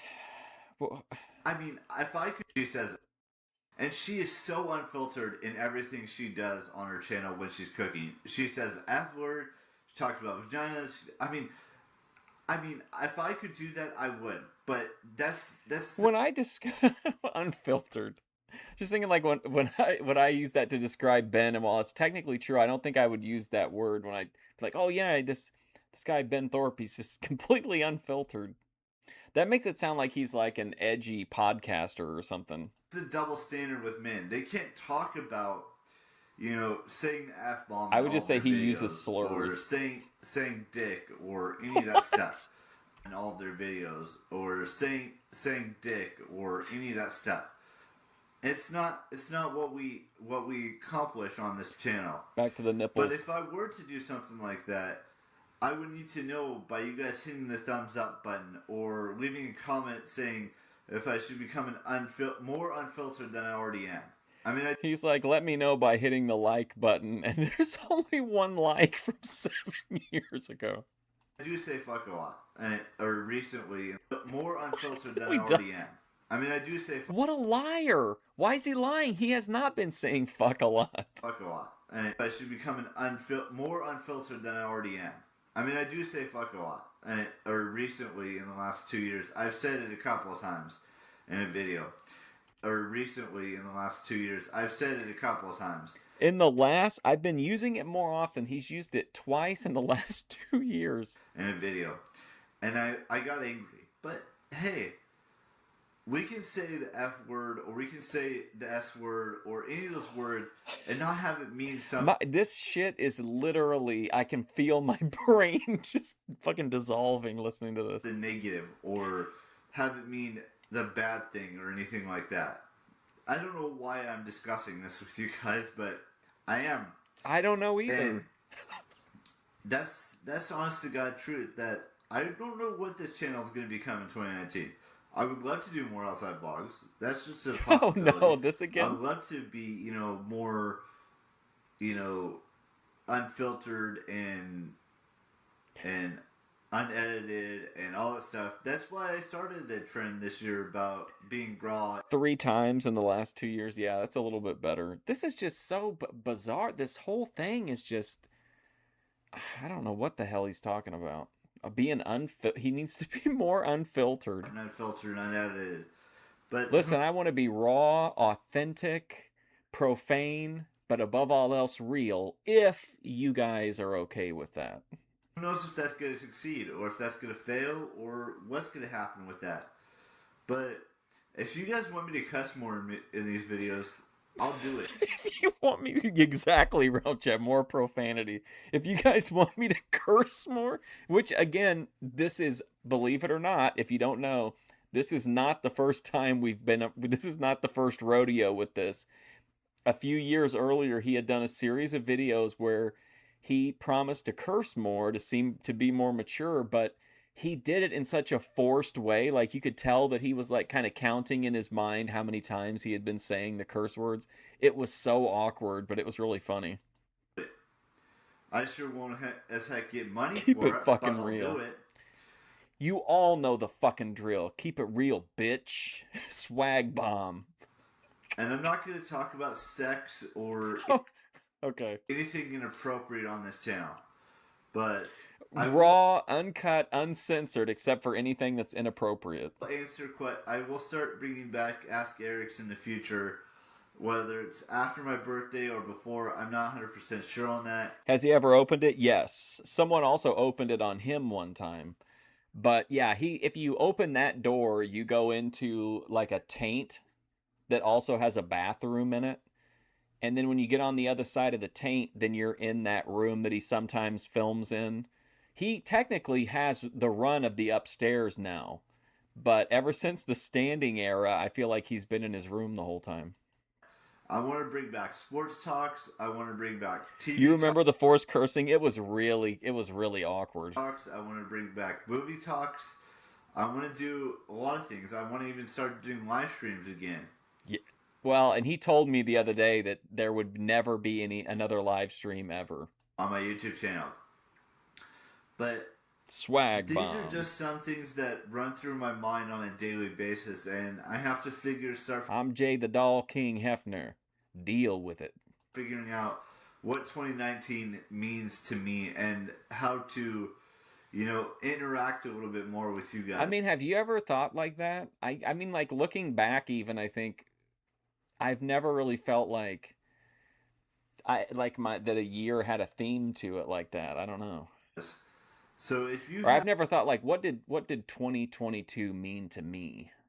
Have any suggestions that don't make me take my shirt off or dance or any of that? See, that's where from the catfish era, gobbledygook. He doesn't want to. He's open to do things, but he doesn't want to take his shirt off or dance. Stuff. I'd love to hear it in the comment section down below. I'd love to get your guys' input. You can tell that he's not allowed to say it because he gets real. He sounds like a little kid when he's saying it. Put on what I should do to make it a little bit more entertaining, but not overly entertaining. There's where the door. It gets too wild and crazy and out there. I want to do something simple, relaxed, laid back, but I want to do it outside as well. So I want to do outside vlogs more. And that's just a given with me. I want to do more things that are a little bit outside my comfort zone, but not too much outside my comfort zone. If that makes any sense to you guys. I hope you guys all enjoy this video. I'm going to be getting a Hufflepuff shirt later today. I think it had been a minute since we got a, he's going to do something, but not too much of that thing. Have fun, but not too much fun. Which I might actually wear for you guys in tomorrow's vlog. Which is the 8th day of January. Oh, I think I saw in my feed, did Shabatoni clip that? I think I remember seeing that pop up. Something about Lalo, shirtless thirst trap or something. January, which is 8th day of VEDI 2019. And I was suggested by a friend of mine that I should do VETIDID. Vlog every... Oh my god, so they've ramped it up now from vlog every day in the VETI, and now they've added more letters onto it. Every day, VETIDID. Vlog every day until I die. Yes. But I don't know if I'm going to actually follow through on that. That's a good t-shirt. Vlog every day till I die. But it's just a start.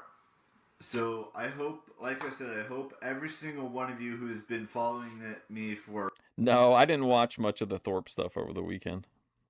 I did see that Matt had a stream that was called like, come alone or don't come at all. I read it in that voice where he starts yelling, you know, come alone or don't come at all. And then he had another one that was like, collab is off. Or as long as humanly possible, if you're a sister or brother or an aunt or an uncle or grandparents or a complete stranger of me, I would love for you guys to spread the word about this channel and how it's going to be more fun in 2019. Who's done more to spread the gospel of Eric McHenry than Fusion Studios? Maybe with the exception of Abe Lincoln. I hope you guys Maybe all Lincoln. do spread the word about this channel, because we are starting to grow a little bit in 2019, but that could easily falter. Yeah, Randy, especially when you get into like year 3, 4, 5, 6, 7 of his content, and you're literally any one of these videos, aside from seeing him, you know, his hair grow and him, you know, shaving and whatnot, you could, I mean, he ages, but like you could, any of these videos would fit up at any point in his timeline, you know? 2019. So I will see you later today with that shirt. Bye-bye.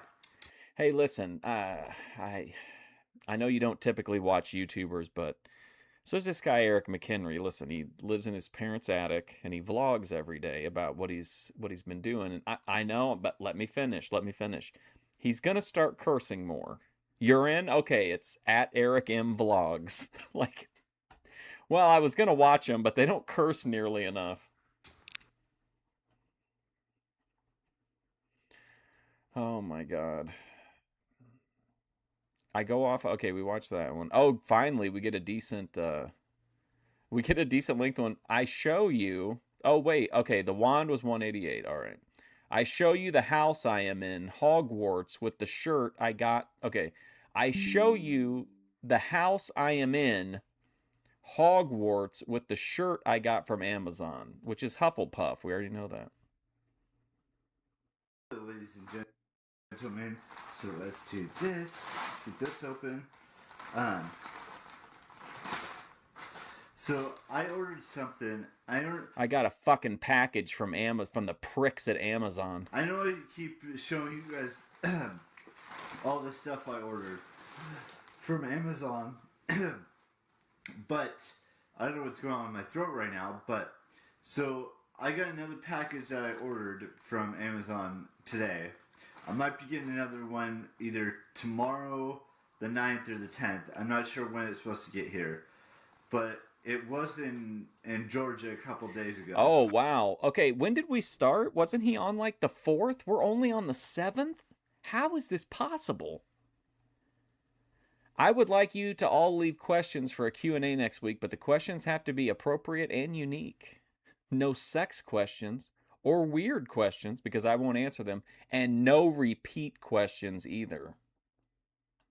So, how in the world have we spent 2 hours and we haven't even progressed fucking a week yet? So let's see. So this is what the package looks like. I just mean like the topics that he discusses, he has arcs, but they're just like single video arcs. Like something dramatic will happen and then we never hear about it again. But like you could pick any of these topics and it's something he would probably talk about in just about any of his time on here. It's just a bag, really. And what's inside the bag is what's important.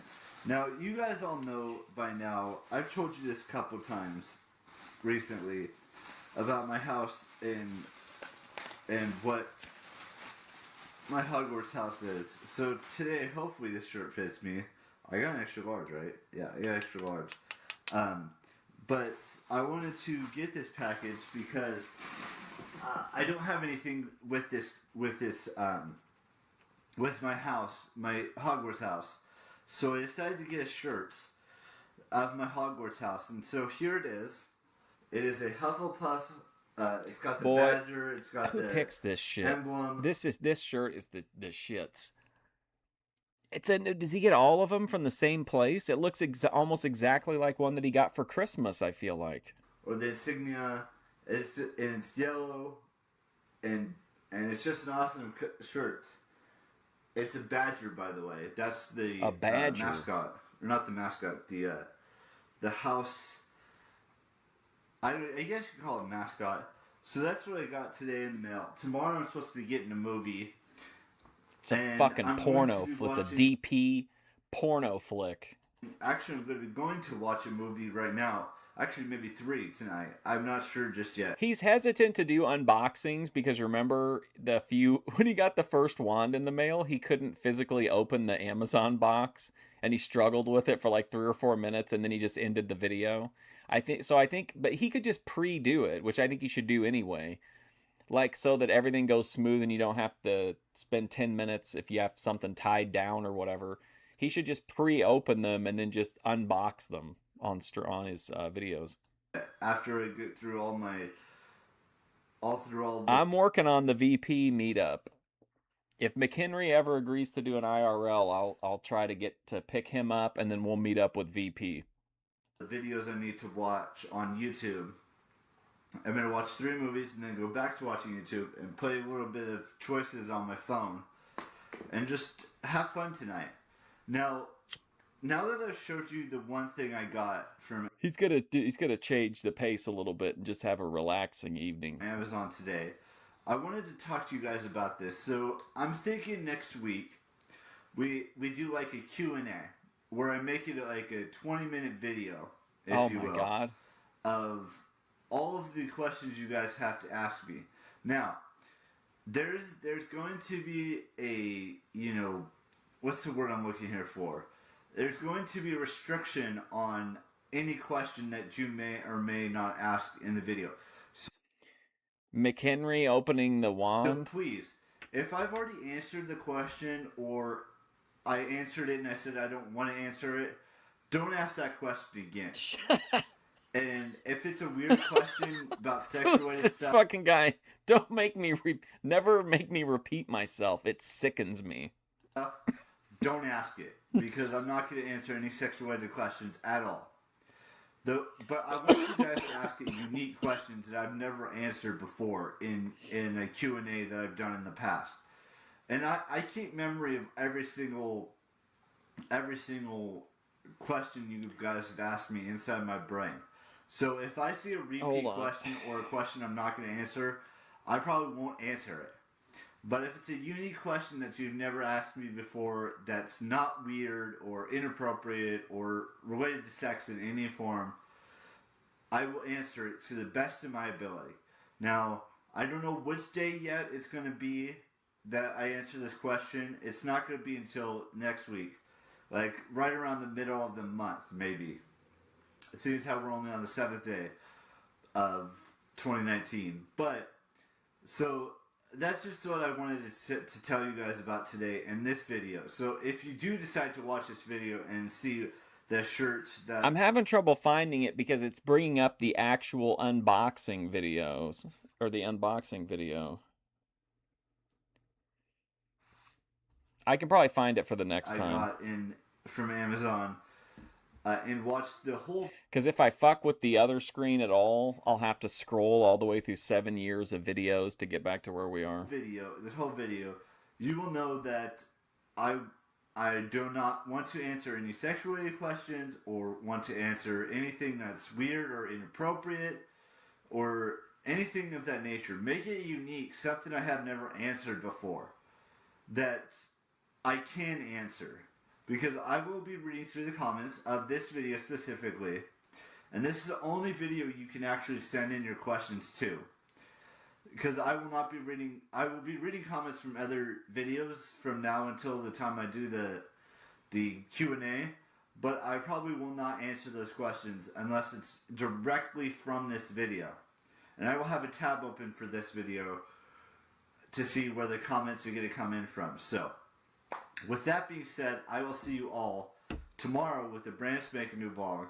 You guys know the drill. Keep real. And I will see and have fun. Bye-bye. They would have such a powerful dynamic. Uh-oh, Bethadone was out, and she must have been in her feelings out doing yard work and singing badly. Oh, here we go. I realized over the past 8 days, and before that... Then why say I realized over the past 8 days and before that? Oh, and before that I can be too picky when it comes to women. I still don't understand why 8 days is important if he's been aware of this longer than that. Oh, look at this. Wow, I have crushes on a lot of women, from friends in the past to women YouTubers to women celebs. I believe if Game of Thrones are real, I would be part of the Targaryen house because I love dragons. Well, then where's the fucking egg? Where is the egg? All right, Eric's too picky about women. Here we go. Too fucking picky. Hello, everyone. Ladies and gentlemen, men and women, kings and queens. What? So I'm going to be perfectly honest with you guys in this video.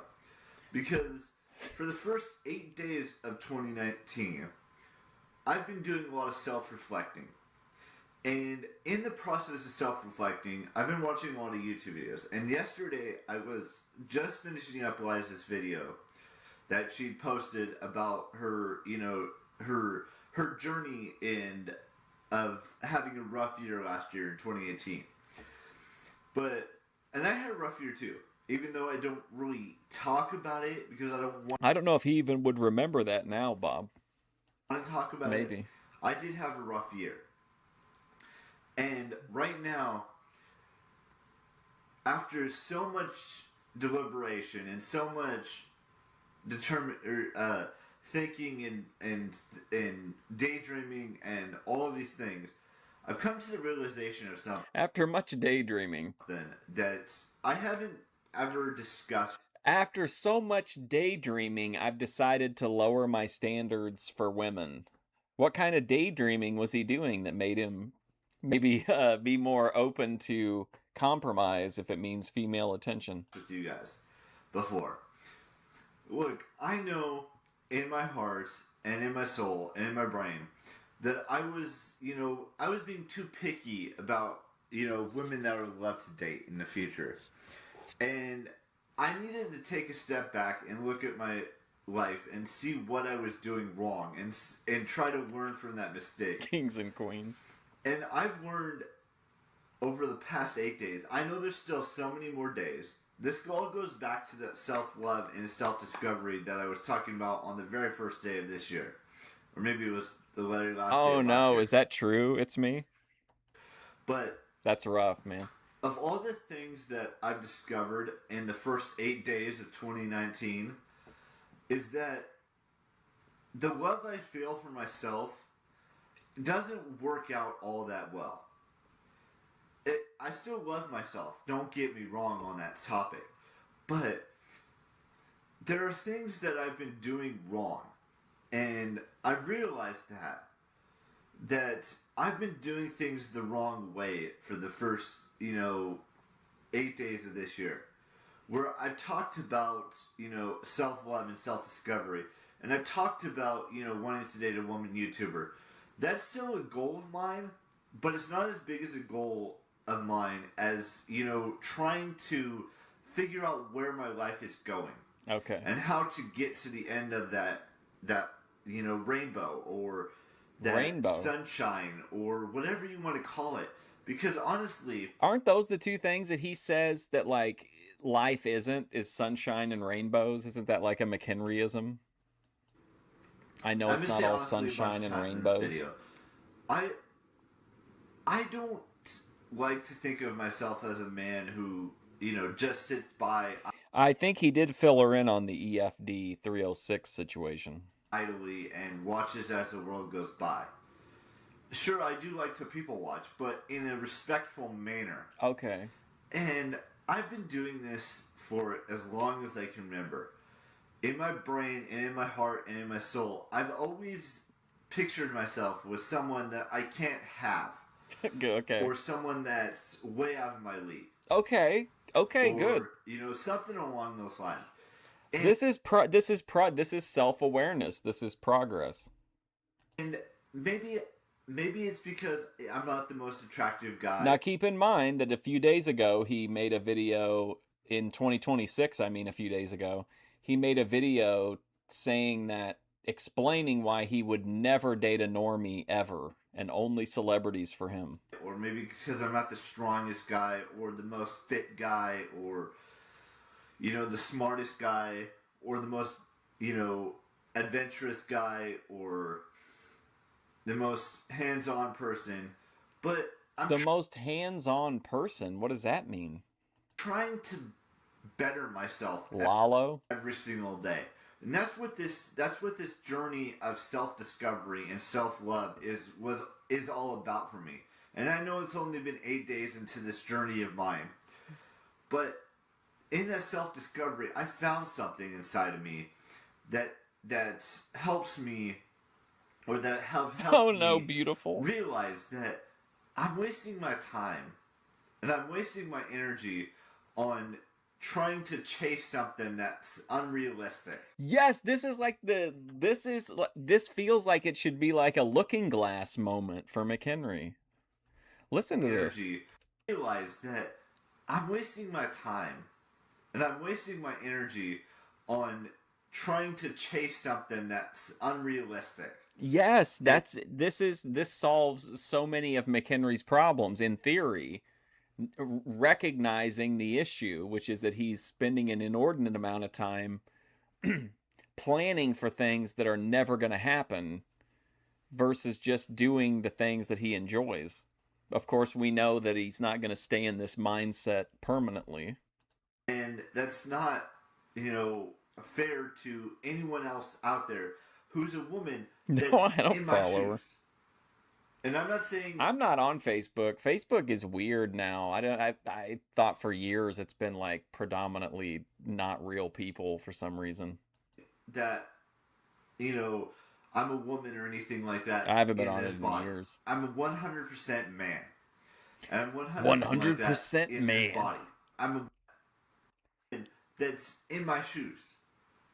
And I'm not saying that, I'm a woman or anything like that in You have literally said that. this body.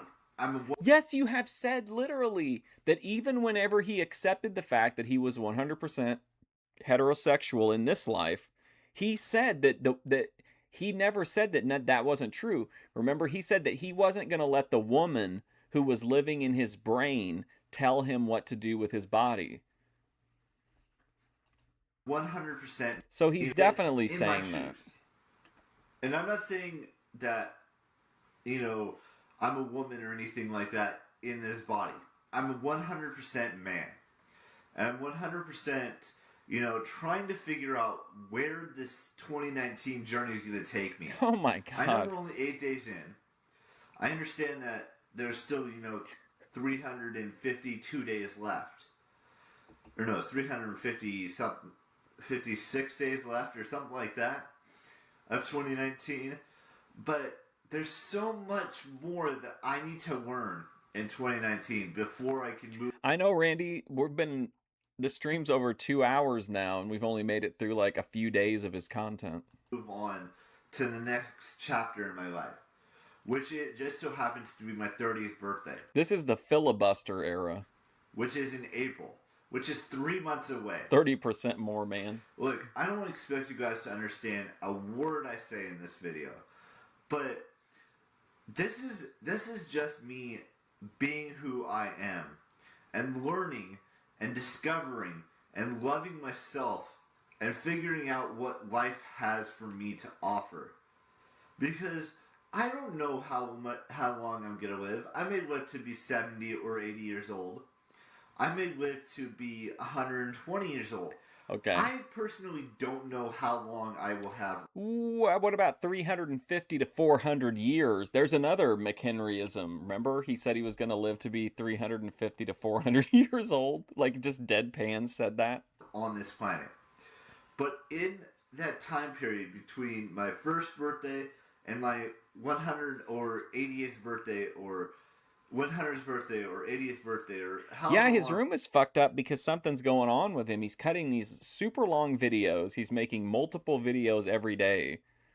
Like I said, didn't we start on like the 4th? So this is only like 3 or 4 days worth of content. And it's all like kind of all over the place. Maybe he just feels really motivated to make content.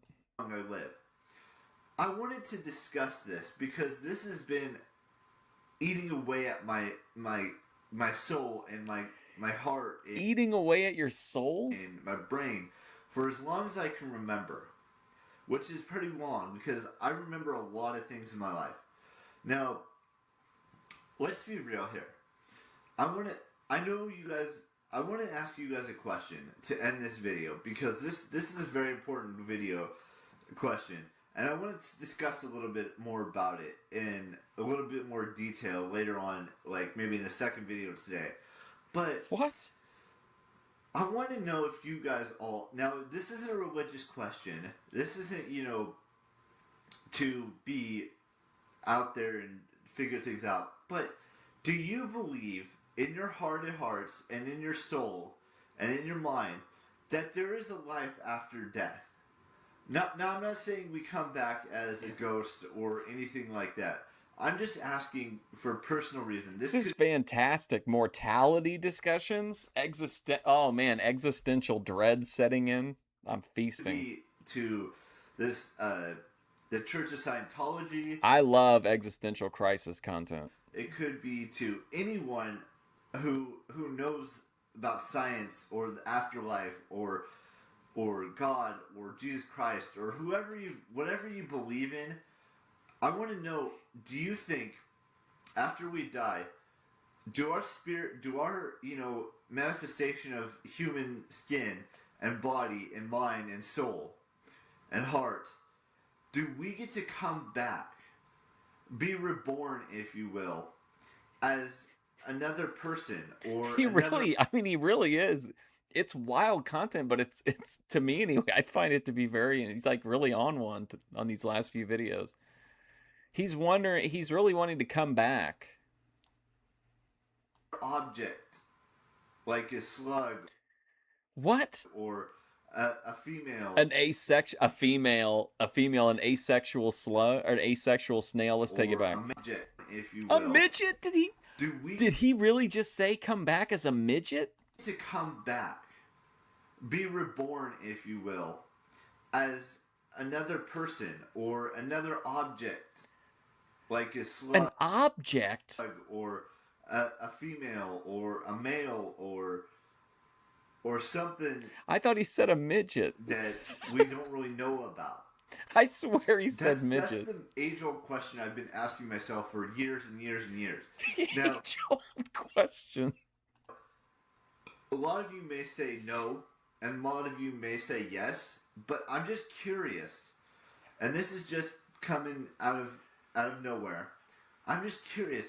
McHenry, if you ever see this, buddy, here's my take on it. You don't come back. You don't come back. So if there's something you want to do in the next life, you better do it now, pal. Just in case. Do you guys believe in everything you've done in your life, whether you're young, you're 14, 13, or younger, or you're 50, 60, and beyond? I mean, wouldn't you have to be like, and I'm just assuming like it's in the old days where like every pantheon is real.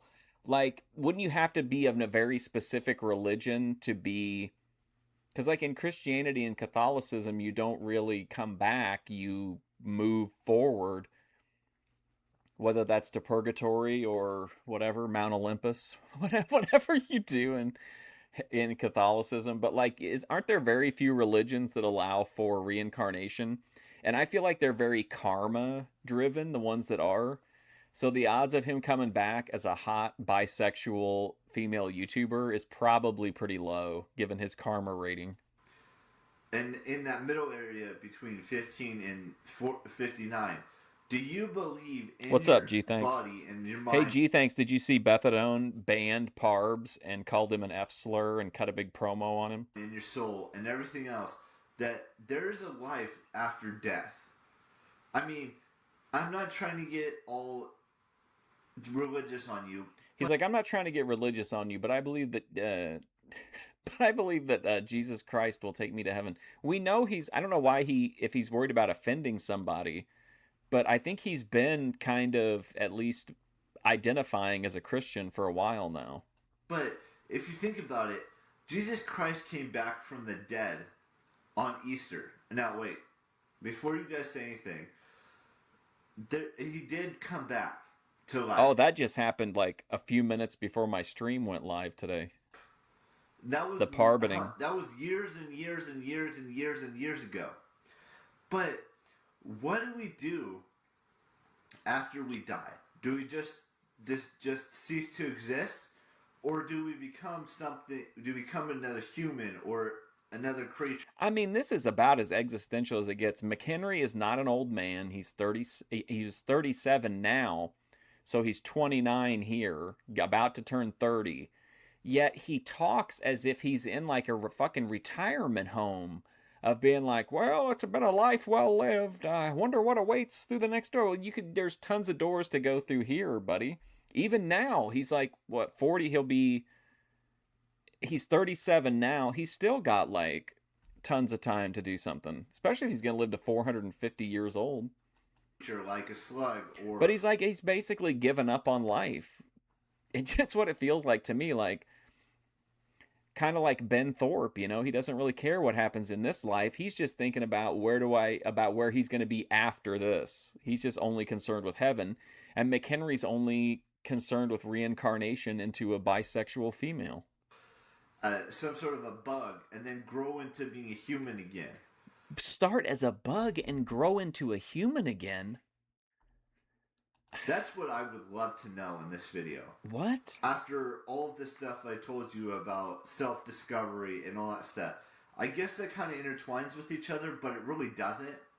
So if you in the comment section down below could tell me what's your opinion on the whole coming back to life as an insect and then becoming a bug, or not a bug, like a slug, and then coming into a flower, or then from a flower you become a tree, and then from... Have you guys ever seen it? I think it's Korean. It's some Asian country, but it's a kid's movie, and it's called, I think it's called Doggy Poo, but it's the story of a pile of dog shit that's like on a sidewalk somewhere or something, and like it just sits there and it's really depressed. And then it interacts with a bunch of other things, like a leaf blows by and they become friends, but then of course the leaf blows away eventually.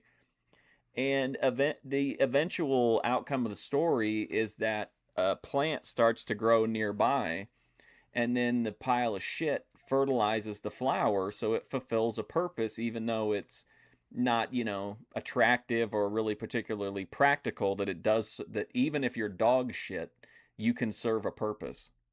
Tree, you become, a human or something. I don't know.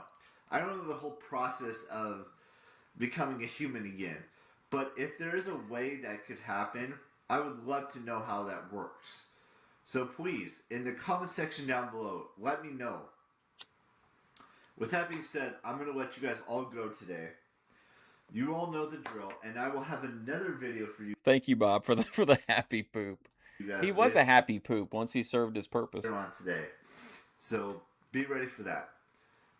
I will see you guys. See every single one of you tomorrow. Wow, I will see every single one of you tomorrow. Let's get a look at the comments section on this one.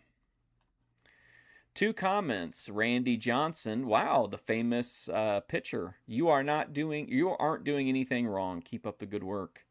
Kirk Herbison says, no work of art is made overnight.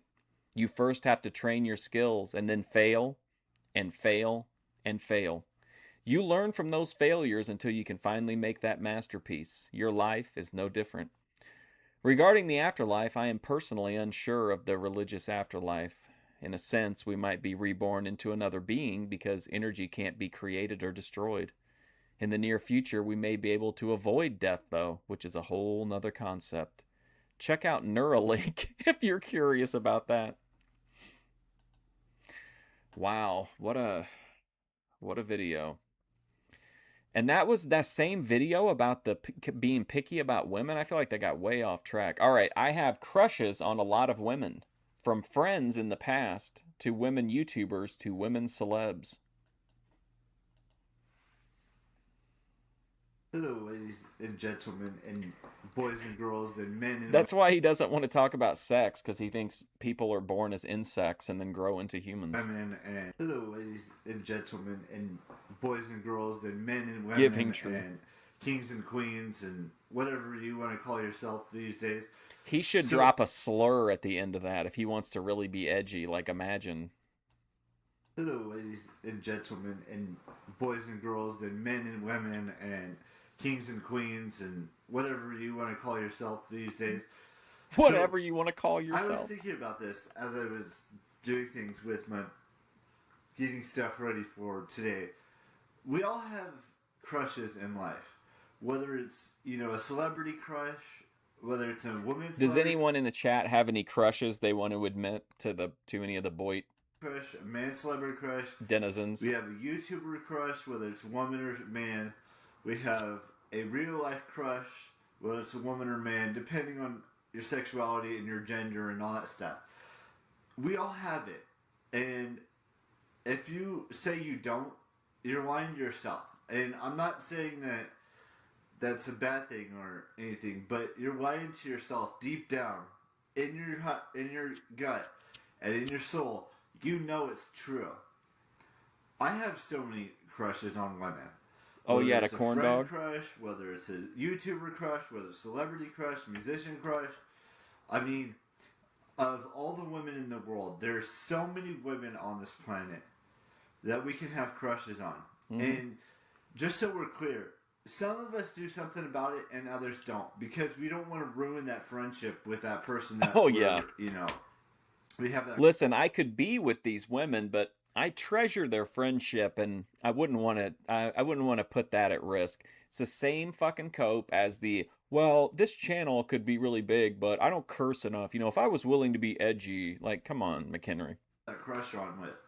Now, if it's a YouTuber, that's Eric is lying to himself daily. Yes, absolutely. He talks and talks and does nothing. Yes, exactly. Which although the Thorpes do eventually do things sometimes, but I feel like the Thorpes have a similar mentality where they like to talk, even if they end up doing something, like they talk about it 100 times, spend more time talking about it by like 100 times than actually doing it. a different story. If it's a celebrity, it's a different story. If it's a musician, it's a different The story. whiteboard, Because all that they shit. won't even talk to you, probably. Unless you go and do like a meet and greet with said celebrities and whatnot. And those set. That'll go real well. You go to some YouTuber meet and greet. Hi, I know that you don't know me, but I've had a crush on you for a while now. Musicians and YouTubers and stuff like that. But if it's a friend of yours that you've known for, I don't know, let's say 10 plus years, or even 5 plus years, or even 15 or 20, or however long you've known that person, whether it's a woman, List bros are feasting. or if it's a man, whether, I hope you understand what I'm saying. You're very negative lately, Ember. Is that maybe why people are recommending that you find a bridge? Like, I probably have like at least 30 or 40 crushes, and they're spanning over everything. I have probably 5 friends of mine that I've had crushes on in my lifetime, from when I started high school until today. And that goes same for YouTube. I've had crushes on women for 7 years now. And for celebrities, it's been, at least 10. What is he up to in 2016 or 2026? You're never going to believe this, Ember. The exact same thing. It literally, like, I'm not even exaggerating. The topics we've heard today, he's covered like in the last week or two. Only going to marry, in fact, it might even been days ago. Only going to date YouTuber women. Never going to get a job. Oh, wait, I'm going to get a job. The exact same topics. Feuding with people in the comment section. 10 plus years. Alternately wanting their feedback, but not wanting any type of criticism. That I've had crushes on celebrities. And musicians, same thing. There have been crushes I've had since I was maybe like 6 or 7 years old. Everyone has one. And they need to accept that they have those crushes. Now, crush is just a polite way to say that it's somebody that you goon to. Doing something about it is a little bit different than just sitting by idly and not doing anything about it. Like, if I could if I You hope some nice lady YouTubers befriend him and boost his confidence. Well, Virginia, unfortunately, we've seen how that pans out. Eric had a female friend, and we don't know the exact details, so I don't want to be too presumptive. But he told us that basically, and I'm not exaggerating, that he turned into a monster, and he crossed some kind of a line with her that ended the friendship. And then he made several videos after talking about like his dark side and that kind of stuff. And then at some point, a Redditor went and picked him up and took him out to lunch because he's always saying that he wants to go to lunch with friends. That's one of his big fantasies. Somebody took him to lunch and said he was a complete asshole the whole time. could, I'm not saying I'm going to, but if I could talk to, the crushes I had since I started high school and so forth and so on, and have, a conversation with them and go to lunch with them and, catch up and see what they're doing with their lives, I would in a heartbeat. I know we've got to stay alive. I've got to stay alive to keep covering McHenry as long as I can. I'm going to cover Eric McHenry's going to vlog every day until he dies. I'm going to cover Eric McHenry until I die. Same with, women musicians, and same with... That's what sucks. I won't, more than likely, like I'll never know how the McHenry story ended. I'm planting trees that I will never sit in the shade of, Women YouTubers, and same with women celebrities. I would do all of that in a heartbeat.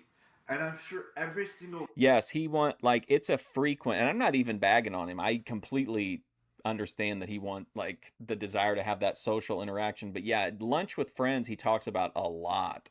And then he finally got it, and he was an asshole to whoever took him to lunch. Guy who has a crush on a woman or a crush on a guy, they would do the exact same thing in my situation. But again, I'm not that type of guy.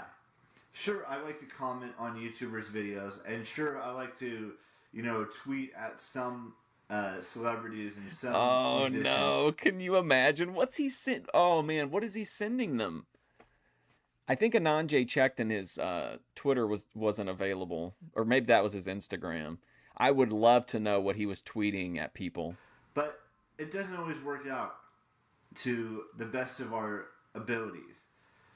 We can get rejected. He does understand that females exist in the world, but he views most women as like unworthy of him. He wants only a celebrity female.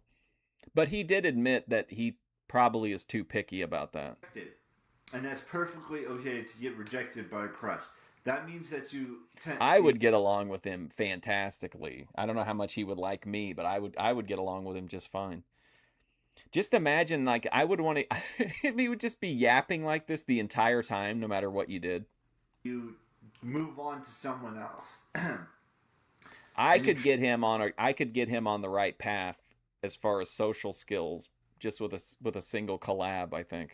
You try a little bit better. He can practice talking to women with VP, and she can gas him up a little bit. Harder to impress the next person that comes in. We'll get him on some weed. Your life. The next crush, or the next,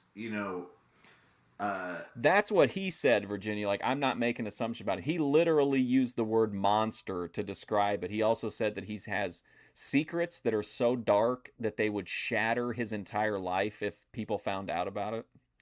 Love that you feel for someone. Like, those were almost exact. It's some of the stuff he says is so crazy that whenever you talk about it, when he's kind of in a more low energy run, it's kind of like, it's hard to believe this guy actually said all this stuff, but he really did. What a legend. I'm not saying everyone has the same thing. He would not, I would not be annoyed by McHenry at all. But there are some certain situations where, you try to do the best you can to make an impression on his jerk off socks. That said crush you had in high school, or that said crush you had in college, or that said crush that you had at your place of work.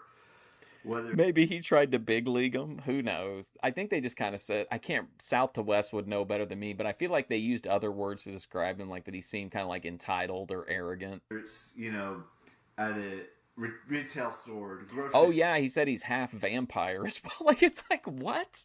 This guy that's in his room all the time has said so much crazy shit over the years. But I mean, you really have to invest to really get into his lore. Store, clothing store, electronics places. Hey Randy, did you know I've been talking to Shira on the wall?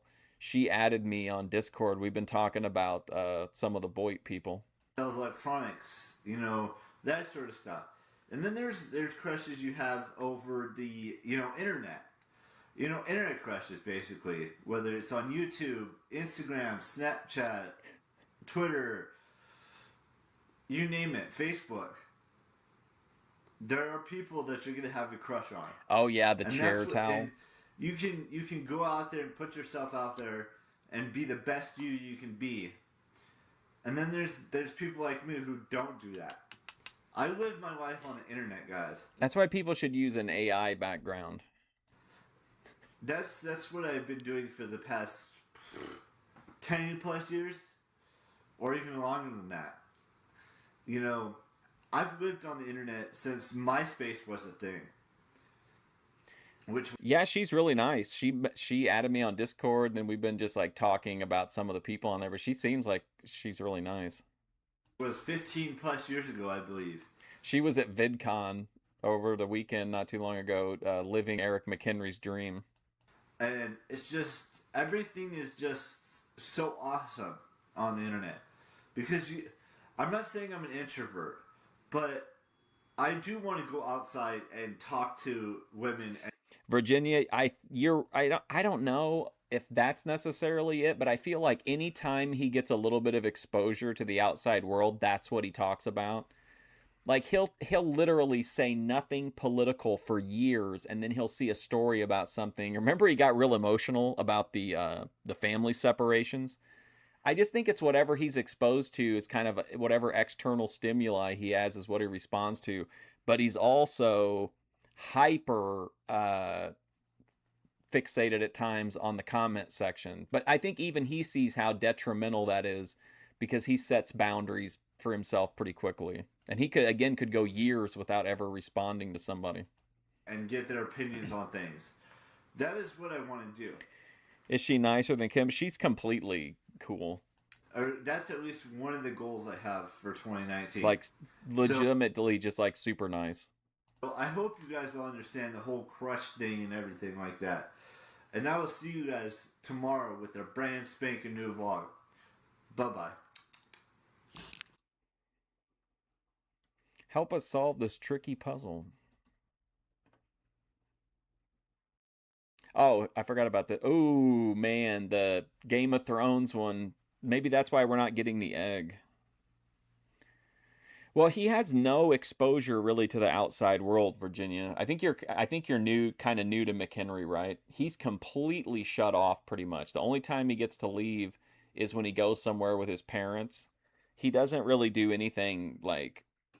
It's been a while since we've seen him talk about like any kind of solo excursion. Like he used to walk around and go to like, I don't know if he took the bus or if he just walked all the way to the movie theater and some other places like that. Anyway, Game of Thrones, only 5 views. So he would be part of House of Targaryen, which is that blonde chick that he likes. Hello, everyone. So I'm going to talk about 2 main topics today, and they're going to be like semi-long for each topic. So we're going to talk about something. Do you guys all know how much I love Game of Thrones and everything Game of Thrones related? But I don't dive into why I like a certain house. I'm not wearing this shirt right now, or I'm not wearing her shirt right now, but there's one specific house that I love, and I'm looking right at it right now. I would love to. I mean, that's a fascinating, like, thing to think about. Is some of the stuff that he says. Where is it coming from? Like, to us, he seems really unhinged at times, but in reality, this could be another reflection thing where my psychosis is overpowering the content. Where like it's really just simple that he watched the Twilight movies and then made a video about how he's half vampire, or he saw some, just watched a TV show about vampires and decided he was half vampire. Like, who knows? But we don't know because he doesn't. We know he used to really update us on what he was watching and stuff, but it feels like it's been a while. I think it's been more video games and then like Harry Potter The recently. insignia for it. The and I'm reading the book about How that. long was the bus he rode on? I don't know. I don't remember. I don't even know that he for sure took the bus, but I know that he was walking places and like going to the theater. I think we got one video at least of him where he was out in his neighborhood. That's how we saw how nice his house was. Actually, to be honest with you guys, the book is Is Eric McHenry a victim of predictive programming? like a history of this house. And this house is called the Targaryen house. This house has been around for thousands and thousands of years.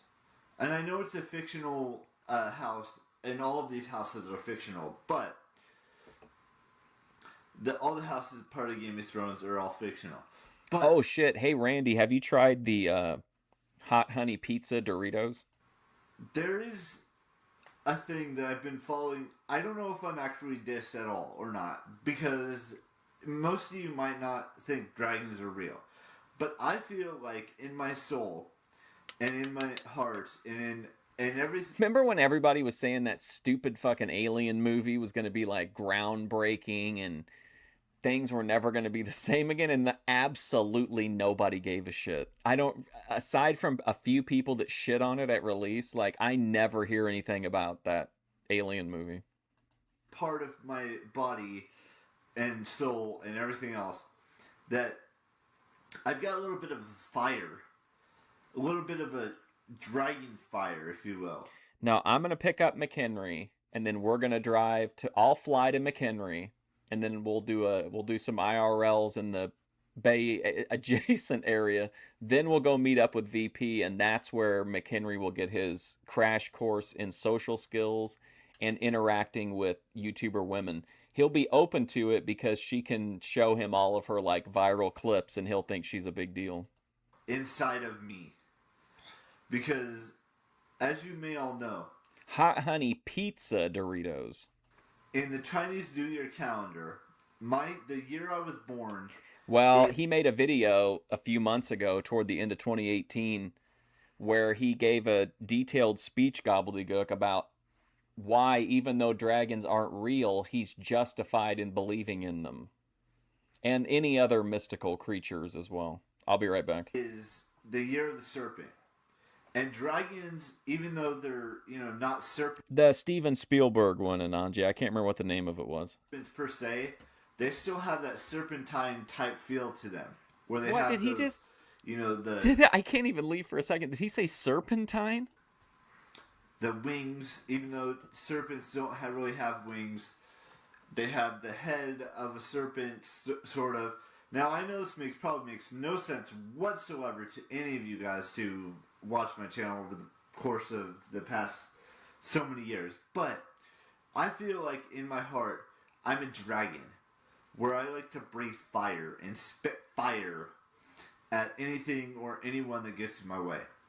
But no one's actually gotten in my way. Let's just be clear on that.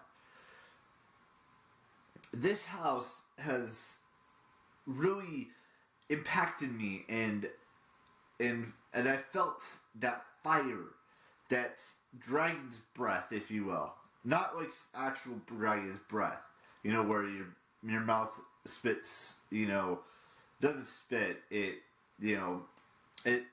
just different. But I do agree that I'm a dragon in a sense, where I have that fire, that anger, if you will, that a dragon has inside of it, and breathes it out to the world with the fire it has inside of it. So moving on from that, because I know that was a very rough portion of the video. I forget what I was going to tell you guys now. What was the second thing I was going to talk about? I don't remember. You think his vlogs are... Well, yeah, they are to an extent, for sure. To be frankly honest with you, I can't remember what that second thing I was going to mention to you. If it comes back to me before I make the second video, I'll make the whole second video about that. It'll come. It'll probably once I look on my computer, it'll probably show up. But what I would What if like McHenry actually the real Eric has no idea these videos are being posted and like it's just an account his brother sets up and then he likes to argue with people in the comments sometimes. That would be incredible. was going to talk about. So I wanted to talk to you guys about that whole dragon thing because that dragon thing is just inside me. And not in a weird, creepy, stalkerish. Oh boy, whatever weird, you creepy, think it may stalkerish. mean. What is going on? But it's just inside me. That's that fire and blood. Oh, wow. That's their motto. And I feel two like I have trads that fire outside. I inside can of see me, them through and the window. Bleed. We all bleed. But that's my house. And again, I bleed motto. But it's just inside me. That's yes. That fire and blood. That's their motto. And I feel like I have that fire inside of me, and I bleed. We all bleed. But that's my house in Game of Thrones. And in Potter World or Pottermore, I'm a Hufflepuff, which is a badger. And I know those are two different creatures. One of them's probably not real. The dragon's probably not real to most people. But a badger is real. And that's all I've got for you guys. I know this video wasn't like super long, and it was just me rambling on about the House Targaryen and how I feel like I could be a part of that family. And they're probably feds, gobbledygook. I've Somebody probably paid them to stand outside and talk real loud. reading that book and just doing everything I need to do to prepare myself for that whole Targaryen family lifestyle. You all know He's got to prepare himself for the Targaryen family lifestyle. Aren't they like the wasn't there something with who no, that was the people from that lived on the water that had the incest stuff, right? Oh no, I think the guy was just fingering his sister while they were riding a horse, but I don't think he knew at the time. Israel. I will see you later today. And bye-bye.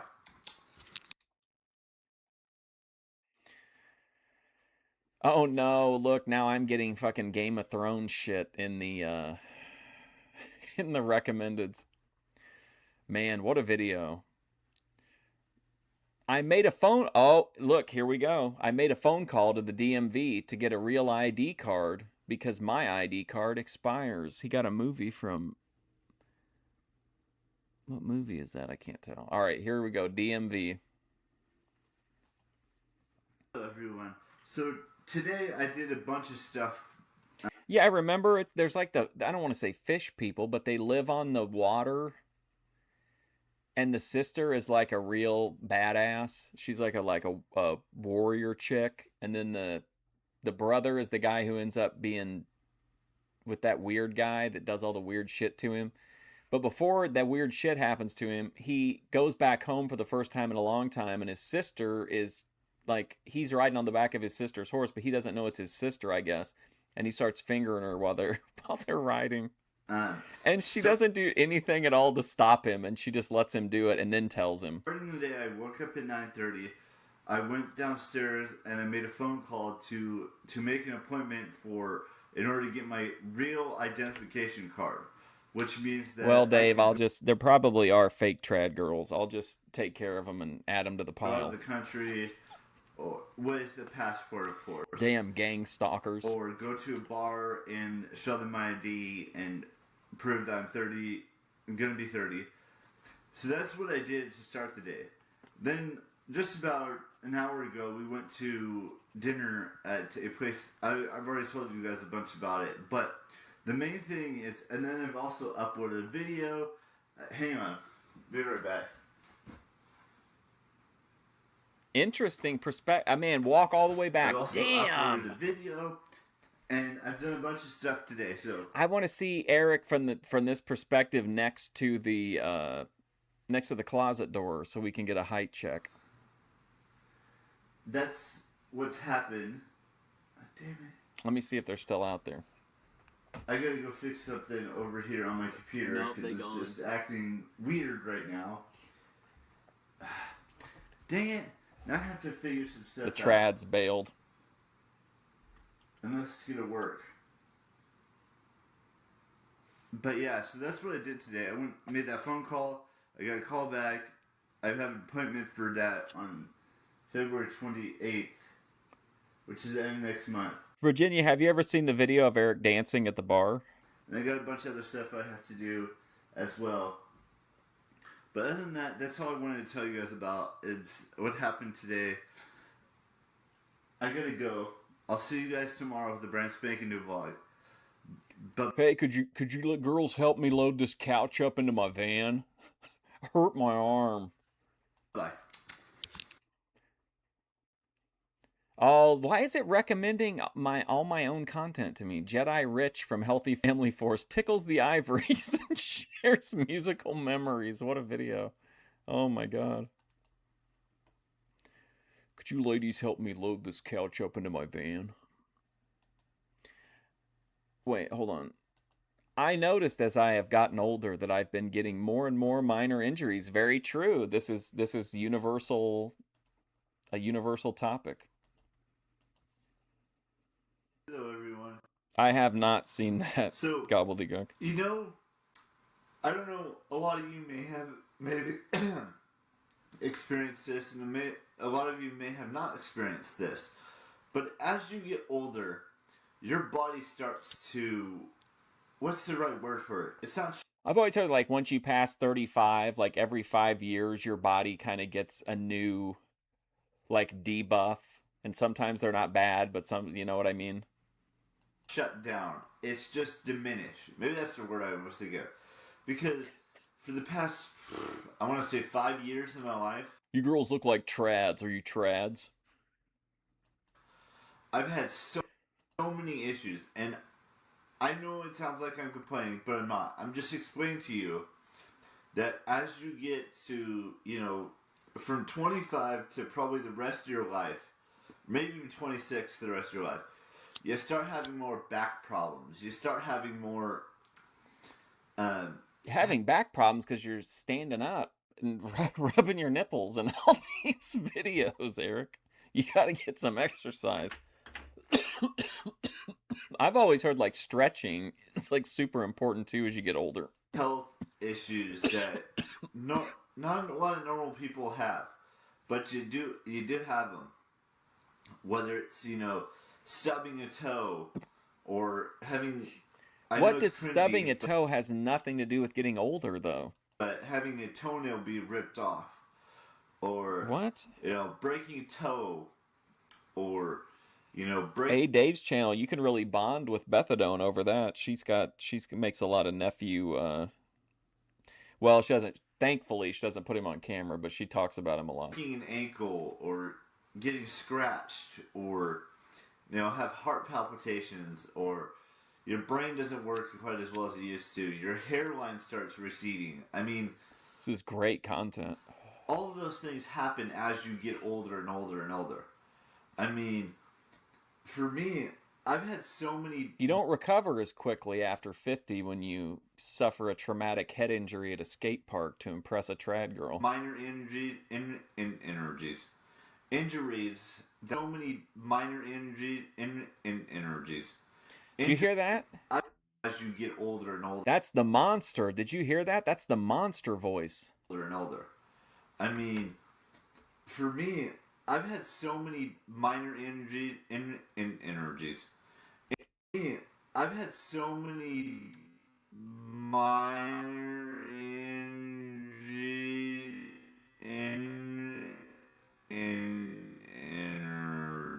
energies. Wow. Injuries that... That's like that time I talked to Dan Talion, Beth's demon, and Beth has no recollection of the conversation, but it happened like while she was live on stream. I had a brief conversation with Dan Talion. You know, happen to me like every year. Whether it's, you know, getting Get it that right, sharp pain in your McHenry. back, or, you know, having your neck kink in your neck. Not saying that's happened to me. Didn't somebody say one time in the chat, question McHenry's head to shoulder to neck ratio or something like that. But when I was younger, it did happen to me. Not like right now in my late 20s, getting ready for my 30th. But, you know. Yeah, I saw OPC in Matt's chat trying to advertise for some stream with Lalo, and he's like, yeah, we got a lot of fun stuff. We're going to go axe throwing. It's like, dude, axe throwing? That's like wine mom shit. Let's go down and have a craft beer and throw some axes. That's how we do it in Maine. I got cuts and bruises and just scrapes and all these things since I started, you know, since I turned 25 and even into this year. We've just been having so many issues. I gained a little bit of weight. I mean, yeah, I remember the weight loss journey. Through like super chat, but you guys already all know this. My lips have been super chapped. That's the injury he's getting. Is it his lips are chapped? I'm not complaining. I'm just explaining to you guys that as you get older, your bones and your body just get a little bit more frail and a little bit more fragile. Check your prostate. You have to take care of it. I'm a gooner, so my prostate's thriving. Eating healthier. I don't know what else. Isn't that like? Wasn't that like a real thing? Where like if you come so many times per month, it like lowers your chances of getting prostate cancer. Happens with life, or having even prostate issues. Whether they have a bad knee, or injure their calf or their hamstring or their ankle or their thigh, or their wrist, their fingers, their shoulders, their collarbone, stuff like that. Was he just listing? Was he just listing body parts? Like, it's McHenry, so it's not surprising. But where is this going? Like, what the hell? Part of life. Everyone goes through ailments. Everyone gets injured. Unfortunately, no, not in that way. And I'm not saying it's a bad thing, and I'm not saying it's a good thing. That was so. But sometimes wasn't that so bizarre? The like just randomly stopping at a section of that stream, and that was what we got. Was like that whole discussion. He's like, yeah, and then she got on top of me, and I busted in 7 seconds, man. Sometimes after you get injured and it's the whole healing process takes place, it takes a little bit longer to heal as you get older and older and older and older and older. Like, I don't know how else to explain it to you guys, but I've noticed, as far as like aging, more so than like getting more frequent injuries, it's that like it's just it's a longer process of like if you like sleeping wrong sometimes, like it just takes long. It's like a longer cycle to get back to normal, or sometimes it's just like I guess this is like how it is now, I've had back injuries for as long as I can remember, and it's not because I weigh like too much or anything like that. It's just, and I know I should be more active in the world, and I think the best thing, if the Thorpes are going to continue these terrible collaborations with people, would be to give up on the idea of them being quote-unquote content and just go back to just filming whatever happens without any planned... You know what I mean? I feel like some of the best Thorpe content from that summer, literally nothing was happening. It was just them sitting around with people for the most part. Like Terrificon was great, and going to Mohegan Sun was great, but I feel like a lot of the content, even with D-Dog, it was just the best stuff. A lot of time was just sitting around. Figure things out with my body and make sure it's working properly. And the lady on the phone with the tan man was a buddy troll. I almost guarantee it. She was, no pun intended given the story, but she was I think she was milking him a little bit for content. I busted in 7 seconds. All those things. Because who knows how long I'm going to be living in this body. What? And I'm going to say this once, and I know I'm going to get a lot of comments about it saying that it's not going to happen for a long time. And I believe it's not going to happen to me for a long time. But it's inevitable. We're zero comments. all going to die someday. Yes. Whether, Thank you, King. but it's inevitable. We're all gonna die someday. Oh, yeah. Whether That it's like fills up inevitable. my We're all gonna Kino die meter whenever I someday. hear this kind of Whether content. it's, you know, 50, I believe it's not gonna happen to me for a long time. But it's inevitable. We're all gonna die someday.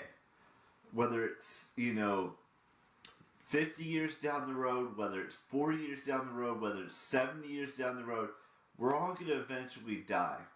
And I know it sucks to see someone, you know, die or have a family member or a friend or a complete stranger you think you know but you don't know die.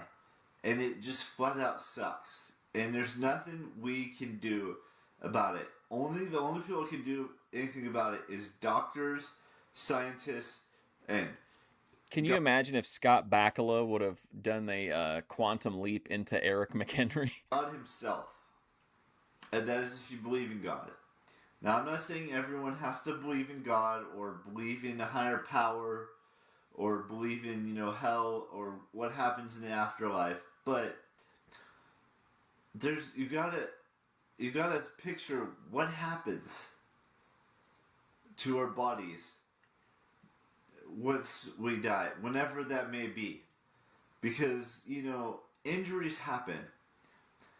And you don't want to be, you know, you have arthritis in your hands or your hip or your back is so screwed up that you can't stand up straight, or, you know, your mind starts going loopy, and you either have dementia or Alzheimer's or Wow, what a some depressing other video. form of brain deterioration.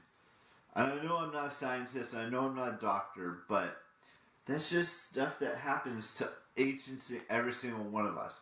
And it's going to happen to all of us someday. Unless scientists and doctors and, you know, anyone who can figure out how to reverse the effects of dementia and Alzheimer's and cancer and heart disease and the strokes and anything that can kill a person before their time is up. That's all I've got to say. I know it probably doesn't make a whole lot of sense, but that's just my thought process on this whole thing that I've been trying to tell you guys about. I mean, my back is terrible right now. Sometimes it's hard to stand on it. And other times it's completely normal. And, you know, and it's all about drinking water and drinking and you know, going I don't know if anybody else, I just now picked up on it, but the bed isn't changed, but like it's ready, it's prepped to be changed. And then if you look over, the closet has also been picked up and the clothes are folded. I just noticed that. on walks and doing things, active things. That's just what needs to be happening. So I will let you guys go. I will see you later today. I might be getting a package today. I'm not 100% sure on that just yet. But I might be getting a movie in the mail, and I might show it to you guys later today. I don't know what the plan is for today as well, because we're trying to figure out what we're going to do when the housekeepers are here. Because there's a couple movies I wanted to go see, and then we could either go to lunch or do something along those lines. I don't really know. I haven't talked to my dad about it a whole lot. But, let's show you this, because I know a lot of you were asking about it. So this is a can opener that I was telling you about that I got for Christmas. I don't use it because I hardly have any cans to open, but that's what it looks like. What a completely asinine way to end the video. Perfect McHenry. Here's something nobody has thought about in 10 days worth of content. No one cares about it. And let me end the video by telling you all about it. Let's show you this, because I know a lot of you were asking about it. So this is a can opener that I was telling you about that I got for Christmas. I don't use it because I hardly have any cans to open, but that's what it looks like. It closes like that, and then once you turn it, it opens and it turns and so forth and so on, just like a can opener would. Now, What do you mean, like a can opener would? What? If you don't remember, in my opinion, the can opener was complete non-issue. It was just mentioned one time when he listed the items he got for Christmas. It's not like it's come up multiple times. Ooh, gotta know more about that can opener. As a can opener would. I don't know if and so forth and so on, just like a can opener would. Now, I don't know if I'm gonna ever be able He doesn't have use of it because he doesn't open any cans, gobbledygook. to use it, but I have it.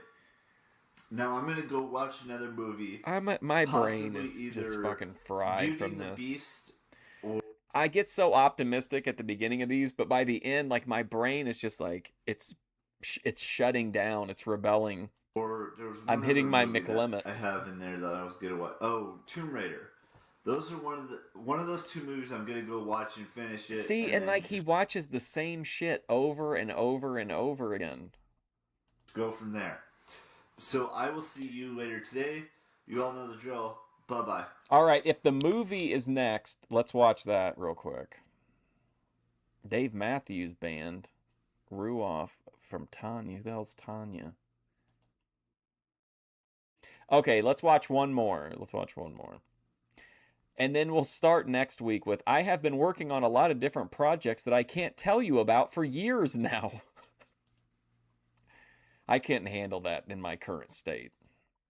So, ladies and gentlemen, so I got Whoa, see? and anyone else who watches my videos. So I got Bingo, we got it. See, he in the previous video he had the sheet set, the fresh sheet set on the bed. He's got his chair towel is refreshed and his closet is clean. Now we're back in business. Today I went to Target. Oh, I forgot the housekeepers. He has to pre-clean to an extent. Remember, or he gets in trouble. So he was prepping it, and then the housekeepers have been there now, so everything's clean. Okay.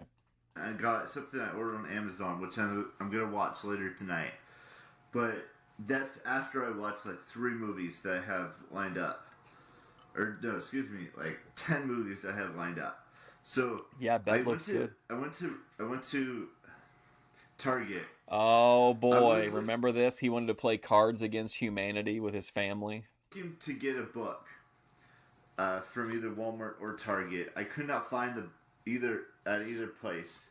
I found it online at Amazon for $2.44, but I wanted to see if Walmart or Target had it before I pizza, soda, did and anything with cupcakes. that.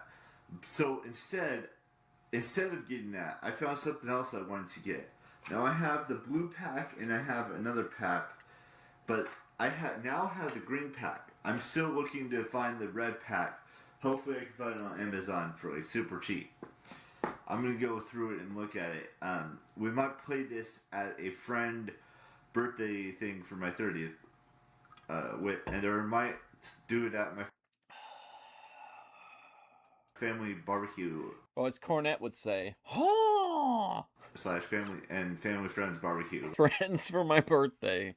Whatever that's good entail. So. And then the friends that he does have, which is us and Ultra Rich Kid, and we're the closest things. These people in his comments are the closest thing he has to friends, and he is very negative toward us. Let's show you. Let me open it first, if I can.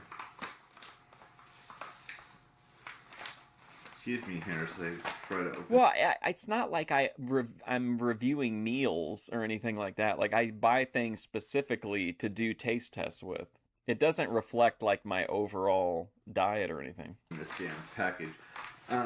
But yeah, so this movie I got, I know it's a rom-com, and I know you'll probably think I'm a weirdo for getting a rom-com, but so this is the package it came in. Well, so glad we saw that. I ordered this on Amazon. I still have one more package left to come. You want me to do it? I'll do a kale video. And I'll make homemade kale. I'll make a video where I make homemade kale chips on Amazon, from Amazon, and it's a calendar of Amelia Clark, which hopefully it'll be here within the next couple days. It was in Queens, New York, like 3 days ago, I want to say. So here's the movie. It's called Never Going Back.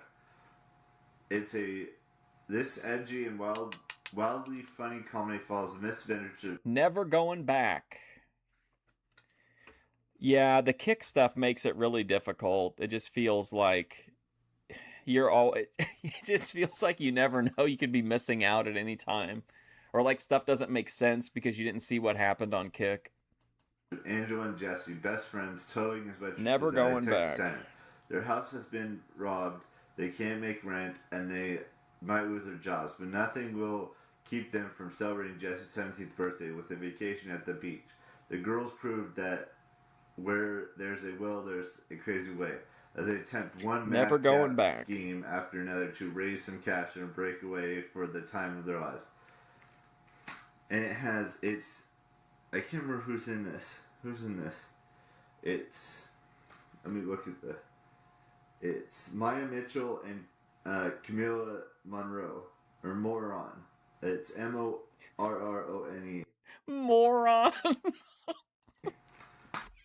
Monroe. It's Maya Mitchell and Camila Monroe, or Moron. It's Morrone,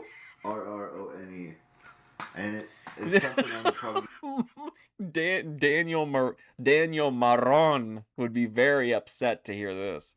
Moron. gonna watch tonight after I watch Okay, so the official, I don't remember what he said, but it says Jesse and Angela, high school dropouts, are taking a week off to chill at the beach. Too bad their house got robbed. Rent's due. They're about to be fired and they're broke. I'll be reviewing it. Tomb Raider, then there's another movie, and then all of the Conjuring films. I'm gonna watch those, and then I'll watch this. I'm gonna go through the Cards Against Humanity deck that I got, and I'm gonna go see if I can find the red deck. Other than that, I think that's pretty much it for this video. I know I've just been, I think the plan is for the entire year, we do 2 videos a day for the entire year. Now, I know that may sound confusing and may sound crazy, but I think it'll work. So, I'm going to let you all go. You know the drill, keep real, swag one, bye-bye. Oh, wait, before I go. Did you hear those rapid fire exit phrases? You know the drill, swag bomb. It'll work. So I'm gonna let you all go. You know the drill, keep real, swag bomb, bye bye. Oh, wait, before I go, I want to congratulate Charles and Allie because I saw Okay, here we go. This is actually ties into earlier when we took a look at Charles's channels. In my opinion, just my opinion, Charles Trippy's downfall is when he converts over to family-based content. That's when the bottom drops out on the views. I saw a video that on their channel on CTFXC, they are having a child, and I'm ecstatic that they're having a child because why? Everyone who's been watching Charles for as long as it's humanly possible knows that he's wanted to have a child, and I'm so happy for them because they deserve. I do cover a lot of movies and TV shows or documentaries that people in the Boyd talk about, just because I want a frame of reference for what they're talking about. They've worked so hard. Or like when Spicoli said that the Thorpes were like the people in Paper Moon. I had to review Paper Moon to achieve this, and I'm happy for them. Now I can let you guys go. You all know the drill. Bye-bye. All right. I think I'm at my McHenry limit for today. But we'll be back next Monday. Like I said, I think this is part 28. So when we get done with part 30, I'm probably going to take 1 week off. But then we got to get right back to McHenry. I will be back in an hour and a half for what should be an unbelievable episode about the Heathen. He is fired up about Joey's. Well, actually, they're going to run the testing on Joey's truck. Remember, he spent $250 on some kind of a machine that will diagnose whatever in the truck. We get to that footage finally. Harvey Freebird arrested. The Heathen did 3 live streams. I think Ananjay said he got into a confrontation with Sergeant Pompa, which hopefully will be lit. Anyway, I will see you guys in about an hour and a half, but thank you for hanging out. to for McHenry. Where did we finish? What day? January 10th. So I think what, 6 days? Yeah. I'm pretty sure we started on the 4th, but yeah. Sandlot. Oh yeah, Rookie of the Year. Yeah, what a journey. Jeez. My brain is, I feel like I could, I could just shut my eyes and just die. That's what my brain is. All right, I'll see you guys in a little bit.